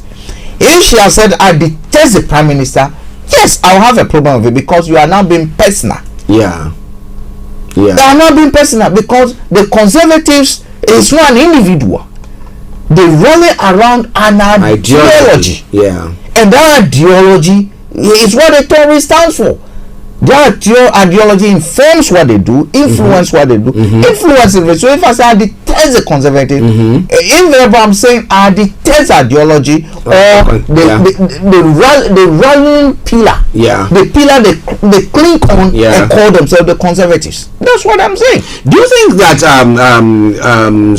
Scotland should be given another opportunity to go for a referendum? Whether they like it or not, it's a matter of time it will happen. It will happen. I mean, it is just a matter of time. They will be given an opportunity to come. Don't forget, they've also been voted to decide things that are good for well, this is what they are. That's are you getting me? Look, actually, one thing that we do know, we should not behave in our quest for unity, whatever we want, to think that it has been cast in stone that we cannot form new countries or new nations. We have to be together. That whatever we are today is what this is not how the world was carved years ago. I mean, the 20th century saw a lot of formation of countries, and indeed, most African countries, were formed, brought together in the second half of the 20th century. Yeah. So we shouldn't think that the countries that we have today, that is how they will be. Ukraine itself and the Baltic region, a lot of those countries were not, some of them were just about 40 years and 30 years old. After Cold War, some of them were formed. So we shouldn't cast our minds, oh, this is Ukraine, therefore that territory remains sacred. This is Nigeria, remains sacred. This is UK, remains. No, it's not cast in stone. In fact, we are different people coming together. If we decide that Scotland, they say, look, the marriage we have with English, our big brothers, we know, keep your big brotherhood, let us go and do our sisterhood. It will happen with time. Okay, it will happen with time, but well, someone will say that if it's happening here in the UK and it's happening in Nigeria, what do you think?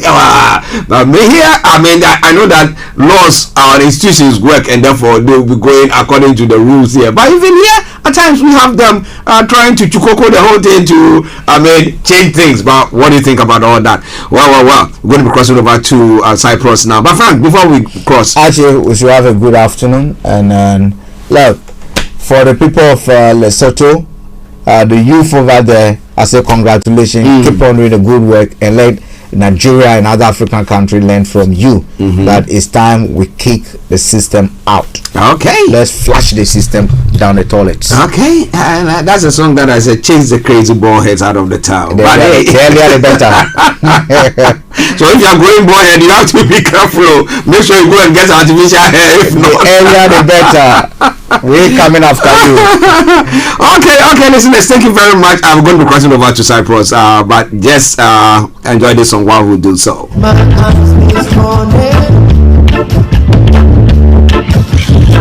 The sun is in the rise once again. Things are going. Anything can happen. Let's see on our feet on trip. Bless up under spaceship. Million miles from reality. No care for you, no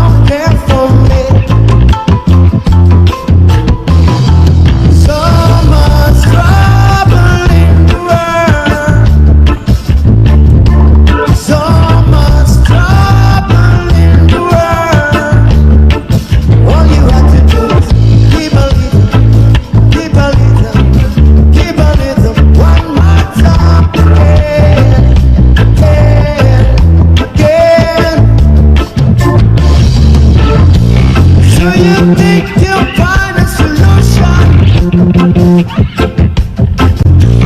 Or is just another illusion?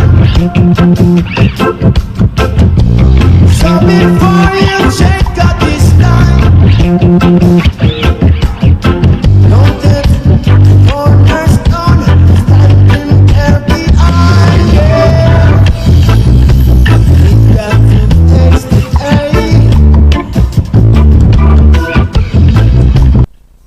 interest?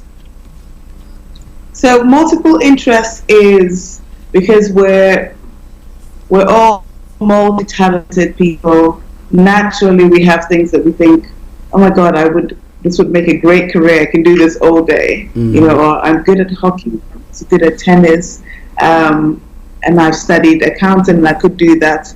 And you sort of have different pockets of interests that you could build, which are all good basis for building a career. And how do you choose the right one for you? Because more often than not, a lot of people fall into, well, I'll just copy what somebody else has done, or find whichever gives me a job first. But if you're categorizing it and you're making sure that actually this is the right career for you, we'll prioritize it and we'll categorize it and then apply it. And then you can be sure that you've done your due diligence before embarking on a given career. Wow. Wow. Okay. Unleash the rest onto us. I love that terminology, actually. So this really, multiple interest applies to people that are considering a career change, considering going into a career in the first place. So you might be early careers and thinking of starting out, or changing. Thanks to the pandemic, you might want to start a side hustle or make your side hustle your main hustle. So how do we make sure that it's a profitable venture for you, or the right venture for you? Okay. So we'll start with prioritizing the interest, and then we'll go into how to apply it into your career. Okay. So the first thing I do, and this is a practical session, so if you're listening and you're interested, I want you to get a pen and paper ready and sort of take notes as we go, and think about your interests as well and how this applies to you. Maybe you want to sing in the choir, maybe you want to make bags, maybe you're making necklaces, whatever it is. How do you categorize it and choose the one to focus on and make a success out of it? So the first thing is to, one, list everything down, list all the interests you've got. So what could you possibly do as a career? Because if you're at that stage, sorry, I've got a plane going over my head. Yeah, that's okay. That's okay. If the stage where you're looking for a career, you most likely built up a set of skills that now you want to harness into a career that pays the bills for you. So first, list all of them down. What could you possibly do? Import, export, you might have connections. List all of that down. Everything that comes into your head as an idea to do. And then if you're currently doing some of them, the second step is to write the percentage of time you currently spend on each. So we all know these super ambitious people, and hopefully you're one of them, but that have a time job and they have their side hustle on the side, and they're probably doing business deals here on the side. So I want you to write down the percentage of time you spend on it. So maybe on the weekends, I'm selling mobile phones or used clothes or whatever it is. The word "ofos" came into mind, which I have. And if you go into school part-time, write the percentage of time. If your time as a whole, 7 days a week, is 100%, how much time do you spend on doing this particular activity, doing this other hobby that could be a career? Rate them in terms of how much time you spend on it. And the third thing to do to prioritize it is have a third column. So the first column is the list of interests. The second column is the current time that you spend on it now. The third column is how much time you would like to spend on it in an ideal world. How much time you would love to spend on it. And then let's have a fourth column, and you rank each interest in terms of priority for you right now. Rank each interest in terms of priority for you right now. And I tell you, this exercise has been super helpful, especially for me when I was transitioning into my own business, but also working as well and trying to find more time to dedicate into building a business on the side. So again, if this is you, it would be really helpful to see how much time are you spending. And you might realize, I'm not spending enough time on this at all, and I want to go into this. And then you will rearrange your time to spend more time on it. Or I'm spending too much time at work, and it's not on the fourth column, it's not my priority right now. So then you might reduce your hours so you can spend much more time on this other interest that you're working on. So those are the 4 steps to prioritize these interests that you have that could become a career for you. So we'll go over that again. Write down the list of interests in one column. The second column, write down how much time you currently spend on it in terms of percentage. The third column, how much time you ideally like to spend on it in terms of percentage. And then the fourth column is how much of a priority is it for you right now. And remember, all of these are priorities for you, which is why they're here. So we just need to look at this point in time, given the resources you have, given the responsibilities you have, make it super realistic for you as possible. You might want to be to start training as a pilot. If you don't have the resources right now, then it's not too much of a priority for you right now. Or if it is, then we've got to look at a way to afford that to start the training. So those are the steps to prioritizing the interests. And then once we've done that, I want you to take each interest and let's look at one. Let's look at the highest priority for you right now. And let's say, for example, it's developing yourself into a musician. You've identified that rather than doing all the property investment you're doing, or rather than working part-time with your dad, you would rather look into music and developing your music. So then let's look at how we can apply that to make sure that it's going to be a profitable venture for you. Because some things are great ideas to have. I think I've used the example on the show that you can do, I don't know, football underwater. If there's no interest, then no one's going to pay you money to teach them how to play football whilst diving.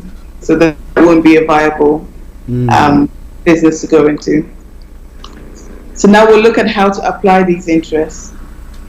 So this is the step 2. We've done prioritizing it, we're applying it, step 2. So from the top interests you've identified, I want you to see possible combinations. Where can you combine it to make a niche for you? So maybe you can be a singing real estate person. And perhaps when you're showing people houses, you have a live band there and put on a show for them. That would make it different. Who would want to live in a house with you? So we're really looking at combinations that will create your unique niche for you.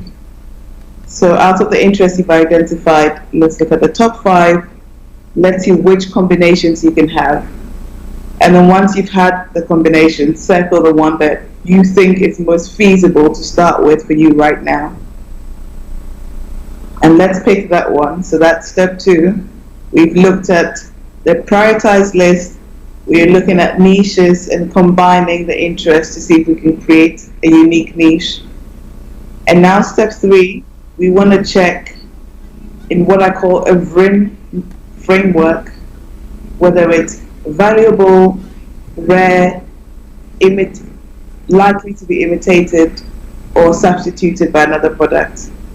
this RIN framework is to check the viability of your idea before you even start or invest a lot of money and time in it. You want to see whether it's viable for you to do this and whether it's going to generate the income that you want. So we'll take the interest and then we'll rank it in terms of V. So RIN is VRIN. And V stands for value. Is the niche truly unique and does it offer value? And if you can answer yes or no to that, then you can tick that box. If it's valuable, then it will work. If it's not valuable, then we need to start again and pick another niche.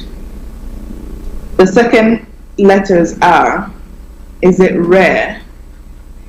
How common is it on the market to have a singing real estate person? Is it rare?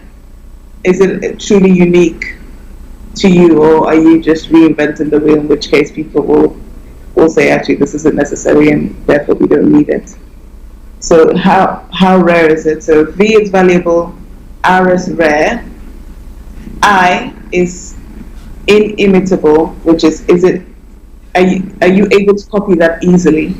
Are you likely to imitate it? So I is imitatable, if you like. So can it be easily copied by China, your friend?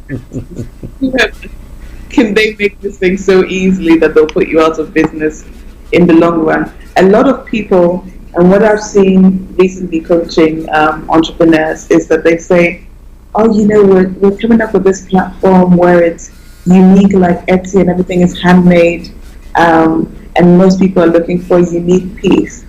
That may be well and good, but people are shopping at Amazon and the big chains for a reason. You know, they have the supply chain to deliver it at a cheaper level. So you really have to establish what is unique about that business idea, whether it's imitatable or not. What if Amazon decided to do it? Or what if Tesco decided to do Tesco's own your product? How quickly, how feasible is it to compete with them? So taking that into account. And the N is non-substitutable. Non-substitutable. Are there other alternatives in the market for them? And if so, are they comparable to what you're offering or what you're proposing to offer? And this really can be used to evaluate, this framework can be used to evaluate a new opportunity as well as your existing opportunity. If you're a business owner right now, or you currently have a side hustle, looking at the RIN framework and going, well, how can I improve this? Maybe it's valuable, it's rare, but it's not, but it's it's very easy to imitate and or substitute. Then maybe you can look at tweaking those imitating and substitutable factors so that you can create a truly unique product. A lot of people think, oh, it's good, and you buy a bulk thing from Alibaba and rebrand it, and the branding is your unique selling point. But if there's so many of that product in the market, maybe it's tweaking your marketing to make it appear unique, inimitable, and non-substitutable, and that could work easily. So I've given you a lot to think about today. I'm just going to quickly summarize it, if that's okay. Yes, that is okay. Listeners, you are listening to HRH Linda Pallian on Career 101, where today she's looking at multiple interest classification. Yes, she's giving you lots of pointers there, priorities with the VRIN, the RIN. She's giving you lots of it. But you know what I'm going to do for you? This program or this discussion is going to be on the podcast as soon as we are done. Maybe in the next 5 minutes, once we are done, it will be up there. But if you really want to go back to the broadcast and re-listen or view it, go back there, Facebook, on Twitter, on Periscope, and all the platforms that we are broadcasting on, and it will do you great, good. Let me say good afternoon to Gloria Amukwando. Thank you very much for joining us. Over to you, Linda. Right, so we've been looking at classifying your multiple interests and how to choose a profitable niche to go into. So we've looked at how to prioritize in terms of how much time you currently spend on it, how much time you want to spend on it, and also how much of a priority it is for you right now. So that was the first stage of classifying your interests. The second stage was looking to find a niche, a unique niche for you. So we looked at the interests that we classified, and then we looked at how to combine them to form a unique niche. So for example, we use the example of if you're a musician and a real estate person, but if you're an accountant that happens to be able to do sales or marketing, that you can add to a company or your service, then definitely that would be fantastic. A fantastic offering to have to your clients. So how can you create your own niche? And then finally we looked at how to benchmark this interest that you've identified, this potential business opportunity, against the VRIN classification to see and evaluate if your business idea is feasible and going to be profitable long term. So we said VRIN, which was valuable, rare, imitable, or non-substitutable. So inimitable or non-substitutable. So is it valuable? Is it rare? How easy is it to imitate? And how easy is it to have a substitute to that item? And when you've done that and you've ticked it, then you've covered your bases, you've done your due diligence, and then you can confidently go ahead and invest in this, or invest your time, invest your money, invest your resources into making this business idea a reality for you. Okay, listeners, Starr Radio UK. Now, let me ask you one quick question before we put all the contact details and how people can get in touch with you. Now, assuming somebody's got, is multi-talented. I would say that it is. I don't think there is anyone on this planet who can say that. As for me, I'm only one. I've just got only one. Everybody's got a bit of something extra in there. Now, but you see that the various talents or gifting, the interests are pulled apart. They are not directly connected. Maybe I like to be on the air. Producing a program, but then maybe my other interest. Let me say maybe playing football or something. There's no proper connection there. How do people connect that one? Because if you want to prioritize, then that one will automatically just go out of the window. How do they do that? Well, you can. So this is a great question, and one that really interests me greatly. It's finding a unique niche for people. So I love that you use that example of playing football and maybe broadcasting. Could you combine that to broadcast about football, or play football and then make a commentary about it? And actually, that could be a niche for you where maybe you're critiquing football and not just your games as well, but other people's games. And because you're talented at both areas and you have a genuine interest in both areas, you're the best person to do it rather than somebody who is just good at broadcasting but has no interest in football. So that's something that you can combine. Or actually, what is it about the football? And I addressed this a little bit in my TEDx talk. What is it about the football that you love? Is it the activity of being outdoors? Is it working as part of a team? Is it the health and wellness aspect of it? If you dig deeper into each interest to find exactly what it is about the interest that you like, and that then becomes your underlying talent, which you can link. So if it's communicating with people, with football, you're working with a team and you're working as part of a team. In the studio, you'll be working with your producer and the listeners working as part of a team. So then you can link those talents together and go, well, actually, if I was going to look for a job, or if I was going to specialize in something, it would have to be part of a team working with people, maybe doing something that is probably health related or football specific.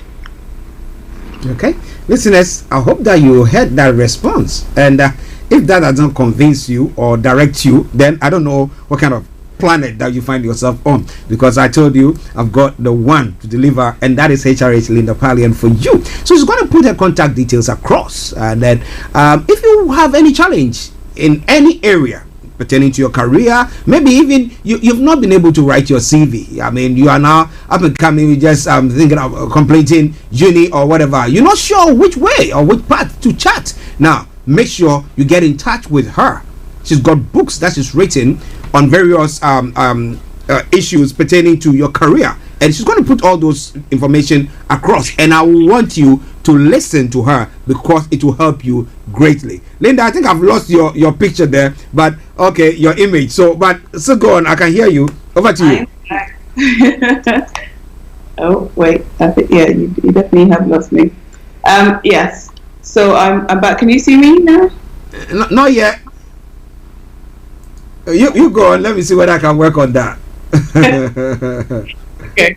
Definitely, if you're looking to spruce up your CV, to shape up your career, or to figure out how to carve a long-lasting and profitable career for you, definitely get in touch. You can contact me via my website, lindapallian.com or mycheerlinda.com. And certainly we can look at working at this together. As Archie said, I have a couple of books, and actually I've been working from one of these books today, which is the career workbook, if you can see it. And in the workbook, it shows you how to prioritize your interests. It has the list of activities that this book you can take to an interview, to a meeting, and it's everything you need to answer to build a profitable career for you, as well as Career Success, which is a textbook, and I call it a textbook because it's more of a textbook. It's a big book, but it shows you everything to do with your career in terms of networking, social media, branding yourself, creating your profile, your CV as well.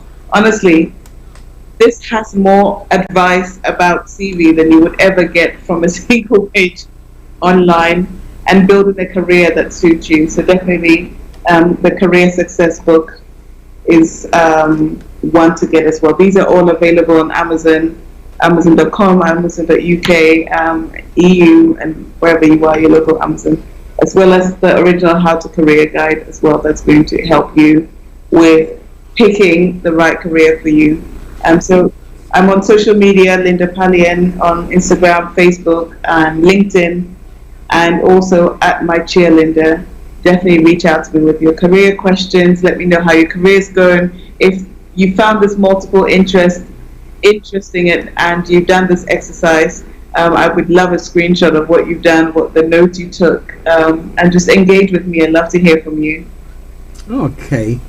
Lady, let me say thank you very much for this wonderful time with you. My pleasure. Thanks for having me. You're welcome. Yeah. Regards to Mr. Pallian. Will do. Okay. Right then. Well, thanks for listening. Today she looked at the classifying multiple interests, and I hope that you enjoyed it. But like I said earlier on, if you didn't, you did miss some bits there, please go back to the broadcast and re-listen to it. But I promise you, in the next 5 minutes, it's going to be ready on the podcast. Go there and have a listen to it. It will help you a great deal. At times, it's not because we are not well educated, but it's because we've got all those things. Not that you don't have it, you've got all those things, but just putting maybe your CV together, or just putting few things, correcting or streamlining few things will do you a great good, and you can get it from this program that we brought today. So on that note, let me say thank you very much for tuning in to listen to us. Hi guys, this is your friend Uruj from SendWave. SendWave is a money transfer app that is used by people all over the world to send money to their loved ones in Africa. With SendWave, you can send money to Ghana, Nigeria,